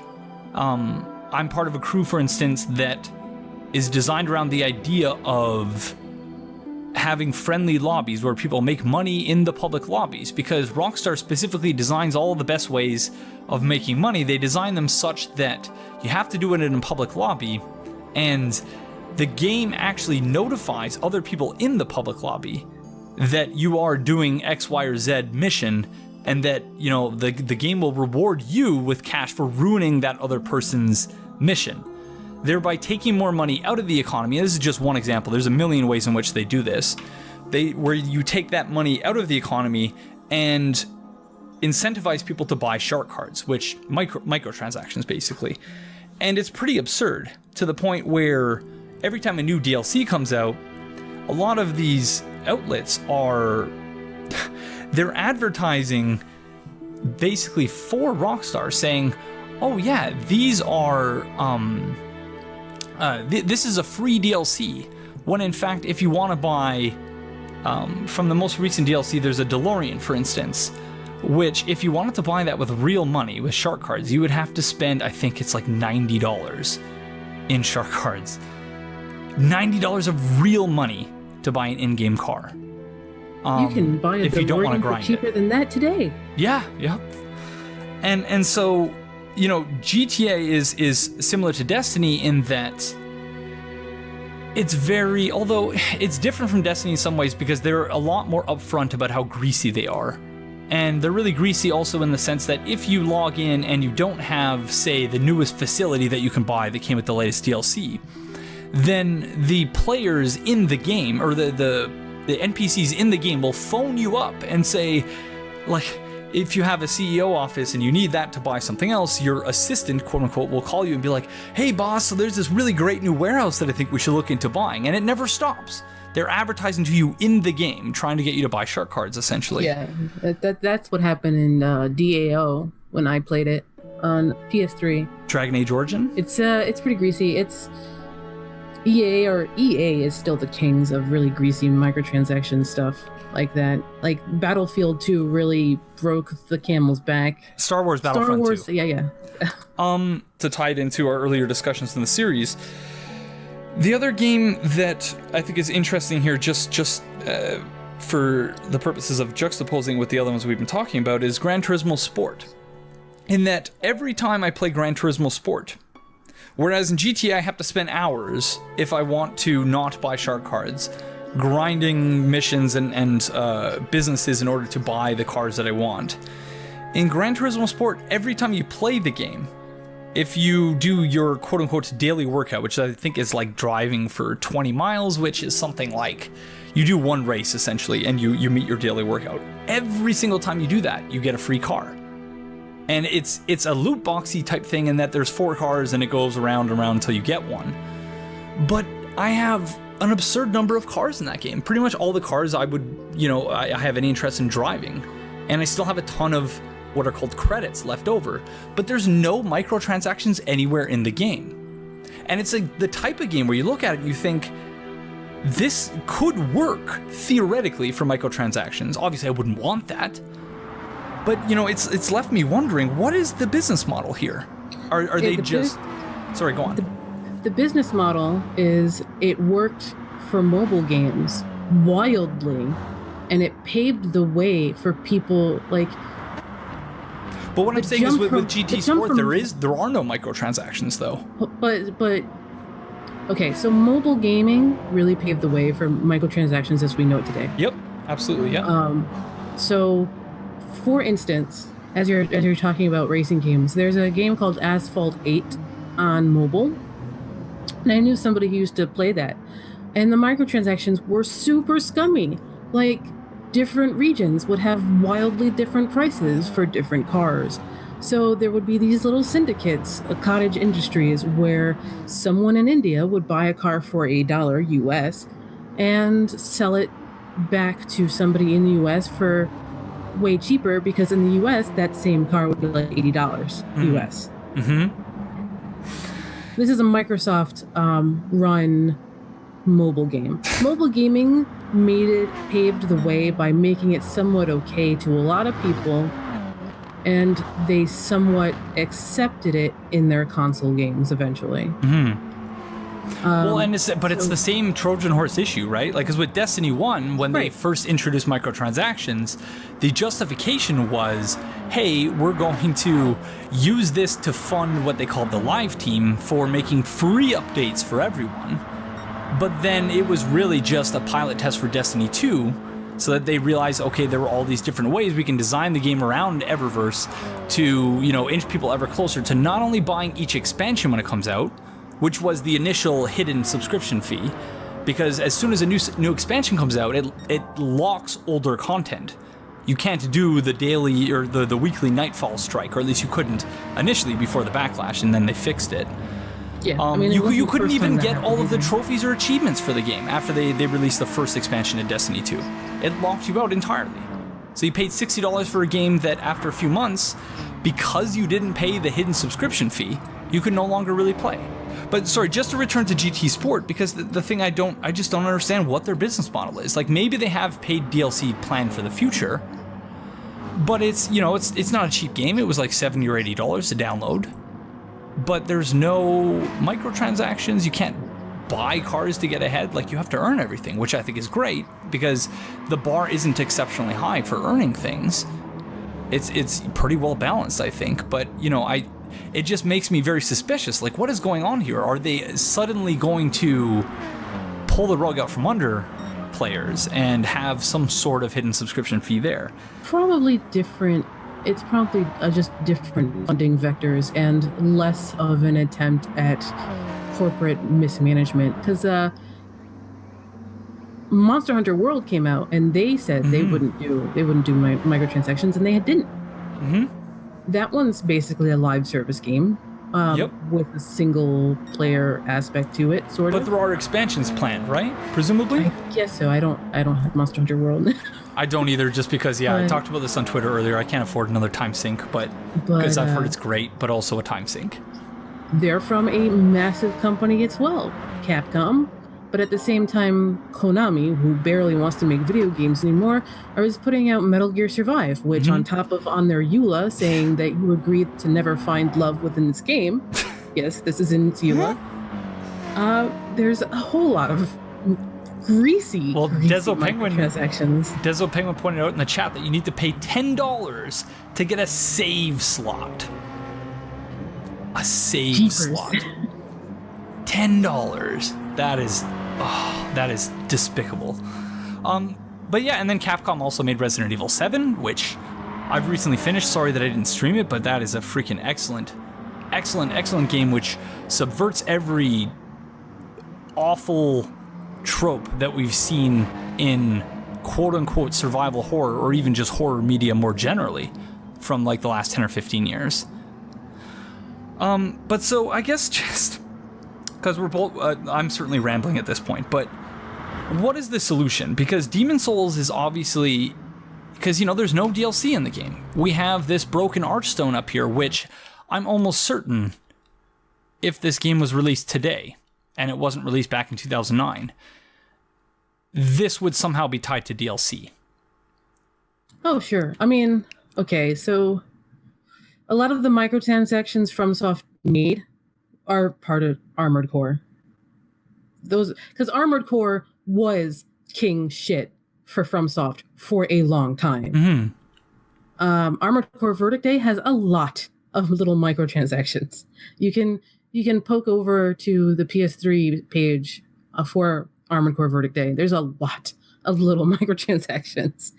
So in other words, FromSoft is not immune to these larger pressures. It really depends on the publisher, the director, and who's producing it. But yeah, like ACVD has a lot of little microtransactions, but those are like permanent thing, and they're not like microtransactions of today where you like have to recur to buy them. It's just like little add-ons. Sorry, I'm just laughing at Durf's comment in the chat. In Dark Souls Remaster, there's a pillar at Firelink that lets you link the fire for $20. But sorry. But yeah, like no one is immune to things like that. I mean, ACVD has a lot of them, like you pay $1 for a different like computer voice for your game or whatever. And like there's some different parts you can buy, but there's a lot of little ones. But it's really, the solution is for some of the more egregious ones like EAs and Bungies and stuff like that. There are some state legislators around here who are working to make for laws loot boxes, right? For loot boxes and gambling and stuff like that. And the issue I see there though is that whenever I picture a US legislator, I picture Joe Lieberman or someone who's just like video game which is called Lethal Enforcers. This game encourages players to shoot this gun, which is called a justifier. In other words, this is the handheld implement with which you play the game by shooting it at the screen, and the more successful you are, the more powerful the gun becomes. You know this, that he doesn't go home and turn on his PS4 and like. Well, there's a 30-something-year-old Hawaiian guy named Chris Lee. Oh, okay. From the Hawaiian state rep within Hawaii. He's not like a national legislator or whatever. He's a state legislator. Mm-hmm. He's banding a bunch of state legislators together, and he's talking about he's basically our age, working on the loot box issue. I know there's another senator who wrote a strongly worded letter to the governing board that does the rating system in the U.S. and they gave her ESRB, and they gave her a boilerplate answer. But it's really starting to pick up steam. Really, the solution is consumers need to vote with the wallets. They need to stop buying mobile games. Stop getting a nerd to little microtransactions like that through mobile games, because mobile games were the big Trojan horse. And remember, Activision Blizzard bought King Games, the makers of Candy Crush, $6 billion 2 years ago. Yeah. Like they're trying to hammer in the mobile microtransaction thing into games. EA and Activision Blizzard area. Well, and then it goes the other way too. Don Matrick, who was in charge of the whole Xbox One debacle when they first revealed it and the always online aspect of that and everything. Oh, yeah. He went and I think became the CEO of Zynga Games, which is like the biggest mobile game company there is. Zynga did a lot of the Facebook games. So they're certainly not separate industries. They're now very much one industry, I think. Yeah. So it's besides hammering on your local politicians about it, because I know Sweden and some other people were talking about regulating loot boxes and not bending to the rules, because I know China banned loot boxes outright but Activision Blizzard did something weird with Overwatch to get around the law. But like these things, I mentioned on Twitter. I was a bit glib, but I mentioned on Twitter the other day that I can't wait for like the US to ban loot boxes, immediately making all of these games adult only. Yeah. And in the US, adult only is legal on console. So they'd be just gone. Yeah. They'd just be gone. Yeah. So yeah, like consumers need to be aware of what they're buying, aware of how their money is going, because oversight from the government is going to be very, very slow. And it's going to be a big and then fight. by the time the oversight is implemented, the developers and publishers will have come up with other ways of bleeding money from gamers. Yeah, like I never paid 1 cent on silver in Destiny. I played the game just fine. I've bought quite a few shark cards over the years in GTA. Like, I'm ashamed to admit. The thing about that I'm more concerned about shark cards with is the gift card economy, because you don't actually need, because I don't trust Sony with my credit card. Because because in April of 2011 they had a massive breach, and I had my PS3 then, and they didn't have my card then, thank goodness. Like they're not going to get it now. So I usually buy gift cards, fund it into my PlayStation, and pay for things that way. Okay. There's a lot of cards for different games and different microtransactions, and like I know GTA has like cards where you can go to GameStop, pay somebody like cash, buy the card. And you can buy physical shark cards. Yep. Yeah, physical shark cards, and like there's lots of games have that. So like, it's very accessible for a resourceful kid to spend all of their money chasing a dream and being a whale. One thing I will say that is somewhat positive about GTA, and I think this is countered by the fact that the prices have become so incredibly inflated over the year, and the value of shark cards hasn't changed at all. Like it hasn't kept up with inflation. Is the fact that there's no loot boxes. Like you buy the thing you want, and that's what you get. So at least there's that aspect to it, and it's hard to say that it's gambling as much as it is just giving people an option to throw away their money. Well, remember, a lot of the bigger companies like EA again and Activision Blizzard employ psychologists to see how well they can designing Skinner's boxes, essentially. Skinner boxes, right? So, like, you've got to, like, A, the consumer needs to be aware, and B, you need to don't stop hammering these people for their shady business practices.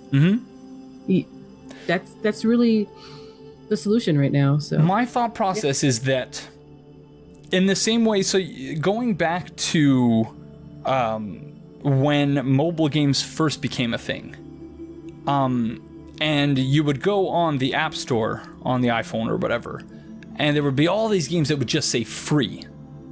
But today, after complaints from people and people raising this issue, because these games aren't actually free, because if you want, like, if you're playing SimCity and you want to build things, you need to buy energy or whatever, and you can only generate energy once every 24 hours, things like that. All mechanics that have been adopted by Grand Theft Auto, by the way, but that's kind of another story. But if you look at it today, all of those same apps will say features in-app purchases or something like that. I think the solution needs to be either that publishers need to increase the cost of their games, because the cost of games hasn't kept up with the increasing cost of game development. So they're still charging the same amount, but it's costing more, and it's not keeping up with inflation. So the price of games is being artificially held low in order to stimulate demand, but then that's creating this problem of, okay, either you implement a subscription model or you coerce people into paying a hidden subscription fee. So I think the solution is either that all these games should have warnings on them that says, essentially, you're not buying the complete game, and that more things will be added to this game over time, or just something simple like features in-app purchases or in-game purchases. Yeah, I've also heard of people wanting the odds of loot boxes to be prominent. Yep. That would actually be quite fair. That's my perspective on the games as service problem, that it's tied to these larger forces in neoliberal global capitalism and the idea that it's okay to coerce people into giving you money. Yeah. And I think that's a major problem. It needs to stop. And I don't know what the solution is, but the best solution that I can think of is that if publishers need to make a certain amount of money in order to cover the cost of servers running for a reasonable amount of time, and we're going to loop back around to a question that Tolrag had earlier, which I copied and I'm going to paste in the chat in a second so that it'll be on the screen. But that, I think they need to be a lot more upfront about what they need in order to make the profit that they want. So that, people can make informed decisions. Because right now we're not able to make informed decisions because every single game you think about buying, you need to consider whether or not the cost of the game is actually the full cost. Does that make sense? Yeah. And for a publisher like FromSoft, it seems like all of their single player games and they probably consider Souls as a single player game. Mm-hmm. Rather than, even though it's kind of a liminal game in that sense too. Yeah, they're multiplayer. They're like more multiplayer games, like Armored Core are more multiplayer, are probably going to have that dichotomy of who gets the microtransactions and who doesn't. Just to return to something that Tolrag said earlier, and I'm going to quote it in the chat right now, says, would you say that it's possible they stopped the server in part because they intend to remaster the game and open new servers for it? I mean, I'm not implying that a remaster is actually developed, but that would be a plausible explanation if that were the case. So I say no, and my initial impression for this was no, because of all the things we've talked about with the licensing issues in Demon Souls. But I would love it, but same. Yeah, I would love a remake, but 3 or 4 different publishers, all who have their hand out with Demon Souls, and remember, FromSoft is now owned by Kodansha Koshiki, the multimedia conglomerate in Japan, and they want their money, and they pretty much bought FromSoft for 2 reasons: Souls and Armored Core. Unless they do a complete remake a la Shadow of the Colossus and cut all of that off and do a complete remake so that they can not pay 4 publishers. I don't see it being feasible. Unless some miracle happened, and I would be very happy if it did, then I don't think so. In my view, there's a much simpler answer to that question, or a simpler way to debunk it, being that they've already announced Dark Souls Remastered, and they haven't shut down the servers for that yet. So they haven't shut down the servers for ACVD either. Yeah. And ACVD is just as old as Demon Souls. So and just as dead, sort of. So if that was the reason why they were shutting off the servers, then the Dark Souls servers would have already been shut off because they've already announced the remaster. I don't think a Demon Souls remaster is coming. I would, much like Casitive, I would love if it did. But I think the reason why the Demon Souls servers are being shut down is that it's almost been 10 years. So this is another aspect of the problem that we've just been discussing, that something else I would like to see in terms of disclosure is some sort of indication from the publisher that this is the amount of time that we're going to spend supporting this game. This game will no longer be supported after X number of years. And it's a huge problem from a preservation standpoint for video game history that you have all of these games which will only really exist in Let's Play form on YouTube and Twitch. This stream is now over 3 hours and 17 minutes, so I think that's all I have to say about that. We've rambled on for a while about that and about everything. This episode is going to be a lot of fun to edit. Lucky, I completely agree. FromSoft, please do a Shadow Tower Abyss remaster for the PS4. Hell, you can put it on the PS2 to PS4 thing because you put Eternal Ring on that, which I bought again. So I'm going to be streaming that out of my PS4. You can, with a proper translation, because the fan translation is great, but a real translation would be greater. So, before we wrap up, does anyone have any questions in the chat? Demon Souls is great, not just good. Demon Souls is great. I really, really enjoyed my time with this game.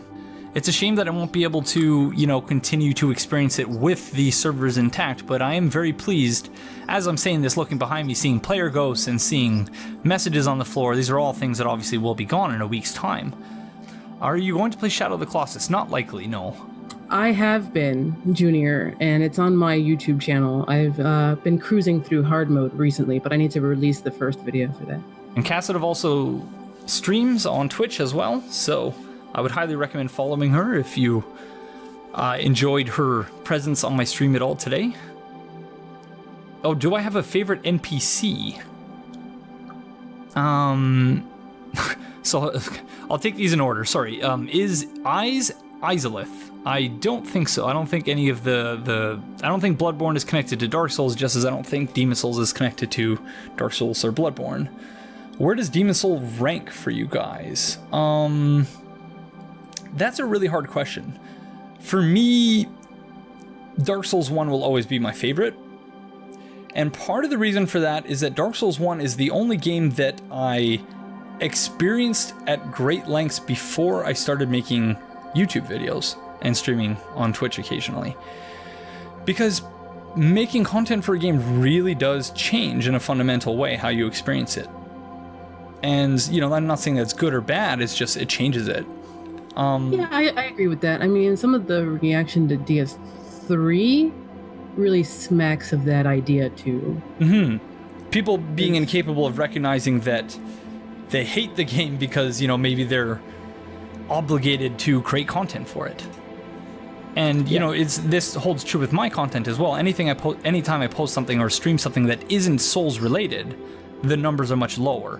But for me, it doesn't matter because none of my stuff is monetized. But for people who have made YouTube their career or, Souls their career in some way, shape, or form, I can see how you would really come to resent content like that. Or, newer games if it's tied to what you want, where you're making your money and you want to play something else. So I would say Dark Souls 1 is my favorite for reasons that might not be relatable to everyone, just because, it really is different making content for a game. And when you are a person who does that sort of stuff, I kind of feel guilty when playing a game like Dark Souls 3 while not making content for it. It's weird. It's a weird feeling. I joke that my favorite is Kingsfield 4, The Ancient City, because I refuse to answer the question. Yeah? Oh, the touche. My favorite NPC, I would have to say Patches. I really... there's really no question about it. Patches, and in the context of Demon Souls specifically, if you're to discount Patches, probably Bior of the Twin Fangs. Is Lordran? I don't understand. Well, I don't know that any of the things are connected, but what do you want to see from FromSoft in the future? I want FromSoft to make whatever game they want to make, because I think if they're making a game that they want to make, then it's going to be a good game. I would love to see another ghost story from From, because From's ghost stories have been almost all universally really good. I was watching an LP for Kuon, which is more or less a ghost story, but in it's a different ghost story from what you'd find in the West, because it is a very Japanese kind of ghost story. And that one's really good. And then there's Echo Knight, the Echo Knight series, which you should buy the PS1 version and stream it because you can on the PS3. Echo Knight Beyond, which is the third in the series, takes place in space following Richard. I'll write that down. FromSoft NPC extraordinaire. GSF. And yeah, that's where it comes from. Because Richard is FromSoft NPC. Oh yeah, yep. Back in the day, and that Echo Knight Beyond is really good too, and it takes place in space, and it's a ghost story. It's a very weird ghost story. You don't do any combat; you just run away from ghosts. Interesting. In space. Lord of Nightmares, which is Japan only, which is an Echo Knight game. Echo Knight 2. Kuon, like I mentioned. There's shades of ghost storyness in Shadow Tower, but not really. Shadow Tower is more like a Kingsfield-esque Souls game. Yeah. Am I going to do... No, someone asked that question earlier, either on Twitter or in a YouTube comment, that whether I'm going to do Demon Souls Let's Talk lore. The answer is no, unfortunately.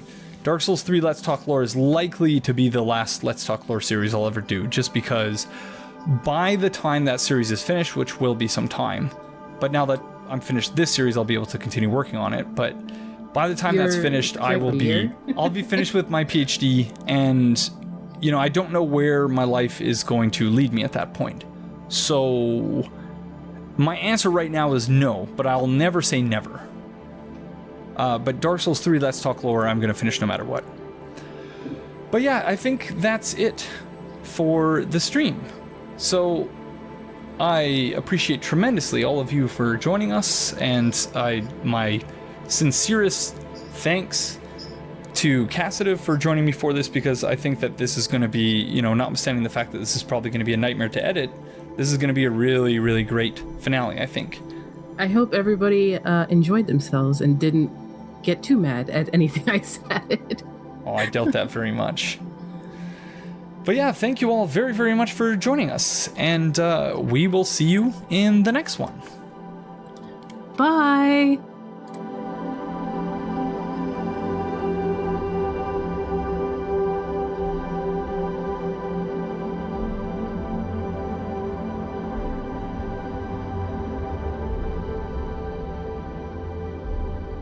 So it is now Monday, March the 5th, so about a week and a half since the first part of this episode was recorded, and I'm recording this addendum for several reasons. First and foremost because, as you may recall from earlier in the episode, on PS3 for whatever reason you're only allowed to download your save files once every 24 hours.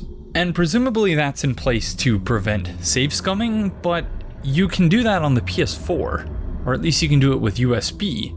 And if it's indeed possible for you to do that via USB on the PlayStation 3, that still doesn't make any sense to me, because if it's to prevent save scumming, why is it okay to use a USB in order to save scum and not acceptable to use the online service that you've paid for?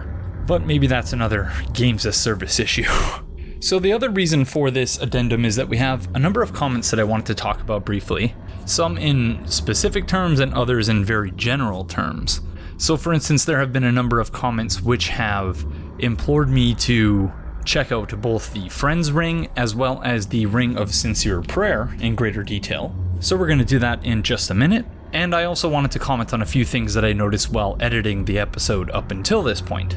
But first, you might notice that something has changed with our backdrop here. That a couple of minutes ago, you will have seen a backdrop that was littered with player ghosts intermittently running around the Nexus, and messages and bloodstains and all sorts of online activity. And yet now when you look behind us, you don't really see all that much. And that's because, as I'm recording this on March the 5th, the servers have been shut down for about a week at this point. And it really is different. It's a very different feeling that you're looking behind you and you have no indication that you're not alone in this struggle. And as far as the servers are concerned and the ability to engage in co-op, or to alternatively invade other players and make the experience more difficult for them, that's not possible either. Because yeah, the servers are shut down, and when I loaded up my game and tried to load up this character, this is what it looked like. It says essentially that the Demon Souls servers have been terminated. So that's that. RIP Demon Souls servers. I'm very glad, of course, that we found the occasion to record the episode up until this point when we did, because otherwise it wouldn't have been quite the same, I don't think. But I did think that this made for an interesting opportunity to juxtapose the two backdrops and to see how very different it is, even just at a glance like this without even playing the game, that the servers are now offline versus how they were when the servers were online and functioning normally, which admittedly wasn't until really the late stages of this playthrough, after they had completed the much needed maintenance that should have been done eons ago. So briefly, before we get to the second ending and a couple of the item descriptions that we need to read, I did want to touch on the fact that in editing the Games as Service versus Static Games segment, where we talked about what I viewed as the root of the problem and what needed to be done to address it, I wasn't exactly using the term matching correctly in an accounting sense. And this was something that I knew but didn't quite communicate in the context of our earlier discussion in this episode. But it really became clear to me over the course of editing this episode that it is something that I should probably address. And that is, yeah, I wasn't really using the term matching correctly in an accounting context, but I think that the underlying point still stands, which is that the revenue and expense models for games as service games is radically different from that which it was under static games. That was a much more traditional product life cycle. So again, I don't think that changes any of the things that I was saying, but I did want to make clear for the benefit of any accountants who might be watching and might have been cringing at that part where I wasn't exactly explaining the matching issue correctly. But I do still think that, again, the underlying point still stands, which is that games are made differently today and they're sold differently today, and that affects at its core how games also play. So I think that, yeah, the underlying point still stands, but I'm already sort of walking in circles, so let's just move on. So a number of people have also implored me to try out the Ring of Sincere Prayer, to try casting a miracle with it equipped, so let's do that.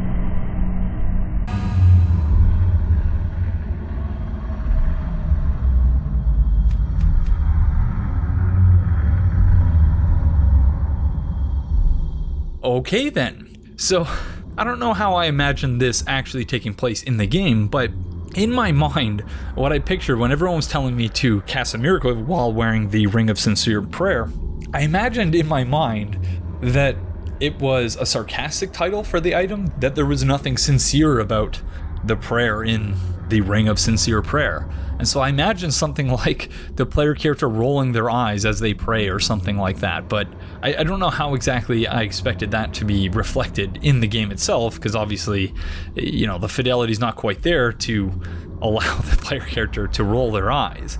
But yeah, praise the sun. Again, another thing that I didn't know was actually rooted in Demon Souls. I thought was actually rooted in Dark Souls 1, so that's very cool. And yeah, thank you to everyone who encouraged me to make sure that I was checking that out before we concluded the playthrough. Next is the Friends Ring, which is another item that many people have been suggesting I check out before we conclude this playthrough. And the description reads, a mysterious blue ring given by the Monumental, increases attack power as a phantom. This mysterious ring supports camaraderie with others since its bearer aids... they used the wrong its. Since ITS bearer aids warriors in other worlds and is aided by them.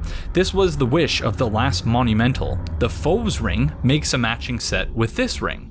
The Foe's Ring reads, mysterious red-black ring from Mephistopheles, increases attack power as a black phantom. This mysterious ring supports treachery against others, since its bearer raids warriors in other worlds and devours their souls. The Friend's Ring makes a matching set with this ring. Oh, and so apparently this one is given by Mephistopheles after you kill Uria, so very interesting. It's kind of a shame that those rings were never brought back, because at least with the Friendship Ring, or the Friend's Ring, I think that that's a pretty cool mechanic, that you have a ring that allows people, it gives them a boost in PvE while helping other players. I suppose there is some potential for issues there if you have a gank squad and everyone's using this ring, but in terms of the intent behind it, or the apparent intent behind it, I like that. I think that's pretty cool. So the next thing I wanted to address was a couple comments actually, read in tandem. The first is from Sam Samuel, who in commenting on the previous episode, did Aegon just tell someone to get good? Dreadfully awful at this game you are. Dreadfully awful. Get good. Yes, he did. And Dezo Penguin's comment, Tolrag's comment was just too true there about getting to experience the downside of the online experience.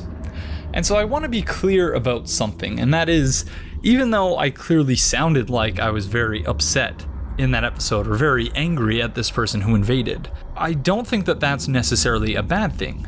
Second time, surprisingly, that I've referenced this movie in one of my playthroughs, the other time being for my Bloodborne Blind playthrough. In Vanilla Sky with Tom Cruise, one of his friends has a saying that he repeats over the course of the movie, and which is something that I think is quite true, and that is, you can't appreciate the sweet without the sour.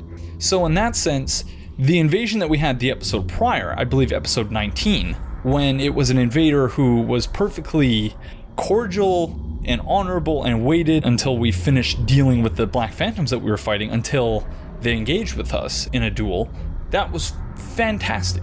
But the joy and the happiness and the gratitude I felt in that moment wouldn't have been nearly as strong and pronounced were it not for the existence of invaders like the one from episode 20. So, to put it in yet another way, up until about 2002, I was a big wrestling fan. And I say 2002 because that was the year that WrestleMania was at what was then the Skydome in Toronto, and I remember loving that show and having a great time there, but then after that just completely losing interest for a number of reasons. But yeah, I completely lost interest in wrestling, but up until that point in my life, wrestling was, yeah, a pretty big deal. And in terms of wrestling terminology, another way of discussing this paradox is using the wrestling terminology of heels and faces. So in wrestling, the villainous characters are described as heels, and the heroic good characters are described as faces, so babyface versus heel.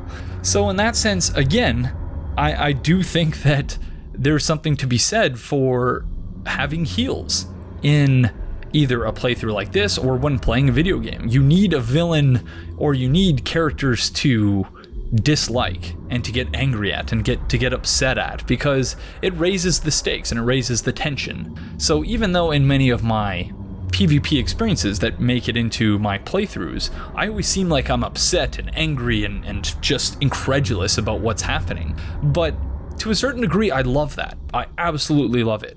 And it might not come across that way simply because often when things like that are happening, I'm in the middle of trying to do a specific thing in the context of a playthrough. So I might get more upset about it because of that fact.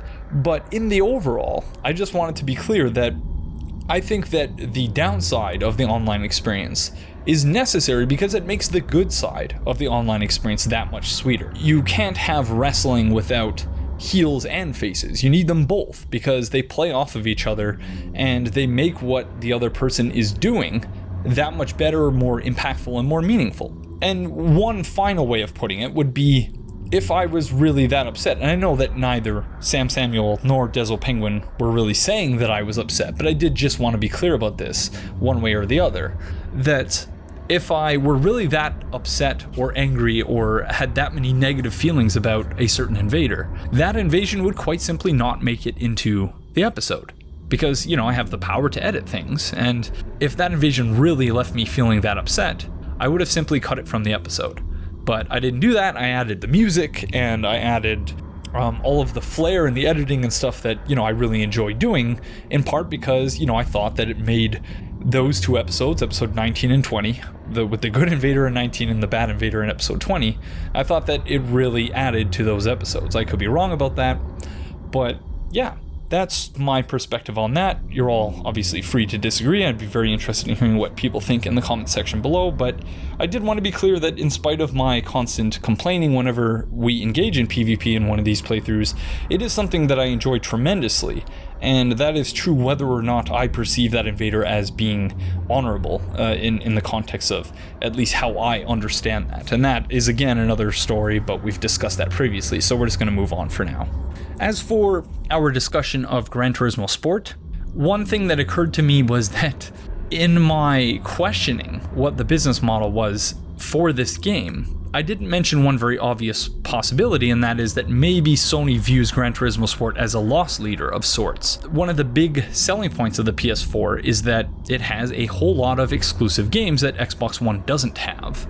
And so maybe that's why they're willing to have this game, Gran Turismo Sport, on the PS4 with no microtransactions and with all of this apparently free content.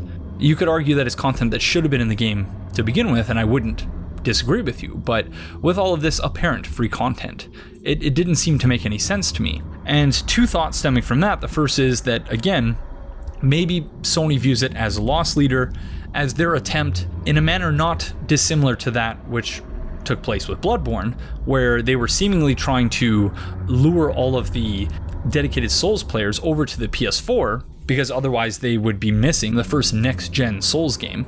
And in this context, maybe they were thinking the same thing with players of the Forza series on Xbox, that If they had a great racing simulator, you could theoretically get people to switch consoles. And so in that context, it wouldn't matter whether you're generating a loss on the game, because the idea is that in the overall, you're selling more consoles, you'll increase the attach rate for games for that console as well.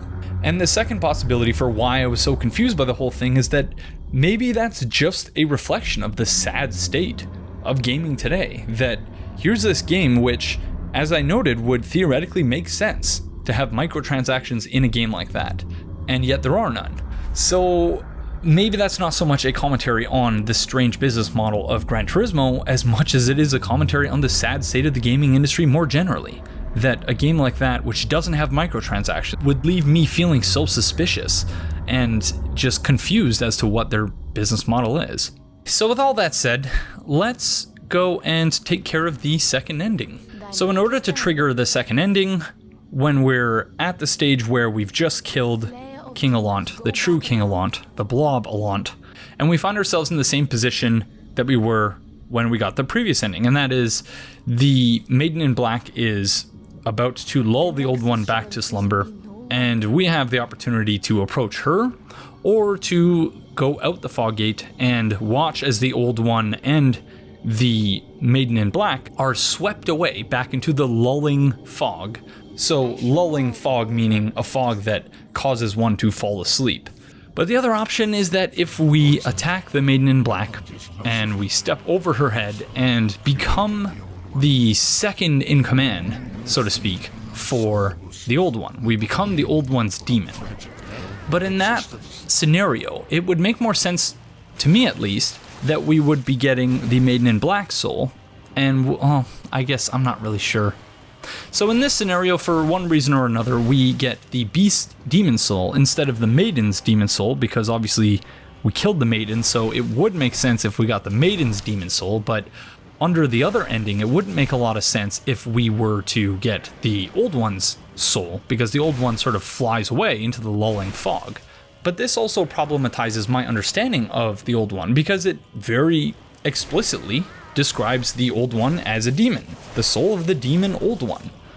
And I thought that the Old One sort of existed outside of the demon and, I guess, otherwise dichotomy.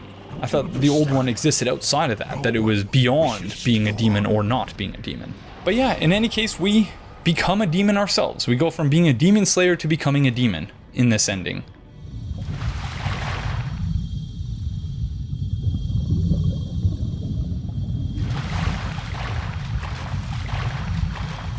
The Old One and I shall slumber interminably. That is the way it must be. Thou mayst go. Be gone to thine world.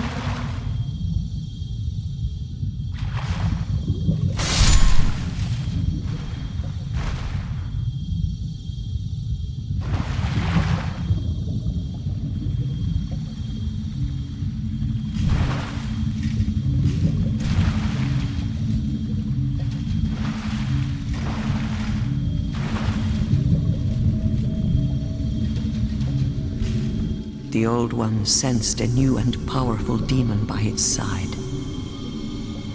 And before long, the world will be engulfed by the deep fog.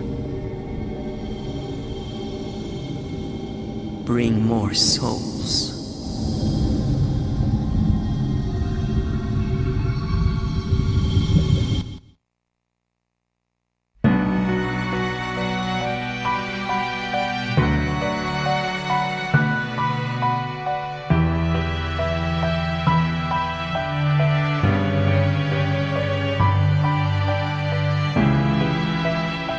And as was noted by several of the viewers in the chat when we got the other ending, this is the ending that has the great music.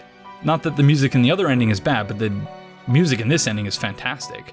And we see a lot less in terms of the background visuals. In the other ending, we're seeing a constant slideshow of all these different characters and things that are happening, whereas in this ending, it's just darkness for the most part. And I find that very interesting. But in addition to getting the Beast Demon Soul, we also get the Red Eye Stone, the description for which reads, "A red soul sign is sent to other worlds, and you are summoned in those worlds as a Black Phantom. In the other world, you wager souls in combat against the one who summoned you." So in other words, this is a red soul sign. Not really clear on why it is that we get this only under the one ending, but it's, yeah, very interesting. But yeah, I'm not really sure that I have all that much more to say about Demon Souls at this point. Well, I do have plenty more to say, but in the context of this playthrough and in the present recording session, I'm more eager, I think, just to get this episode out there so that you can all watch it, because it's been about a week and a half since we recorded the initial part of this episode. So I'm going to leave it there. I'm going to leave you with the wonderful music and these credits, because the people who made this game absolutely deserve that credit. And so my sincerest gratitude goes out to From Software for almost 10 years now, making fantastic, amazing, wonderful games that I've enjoyed a great deal, and for being at the center of the creation of this channel and the community on this channel, because were it not for the Souls games, none of this would be here. So I very much appreciate them for that, and I very much appreciate each and every one of you for watching, and for your kind and thoughtful comments, and for always pushing me to think a little bit more deeply about things, and for giving me different perspectives that I otherwise wouldn't get myself. So that's going to do it for this playthrough. So thank you all very, very much for watching, and I will see you in the next one. Bye-bye.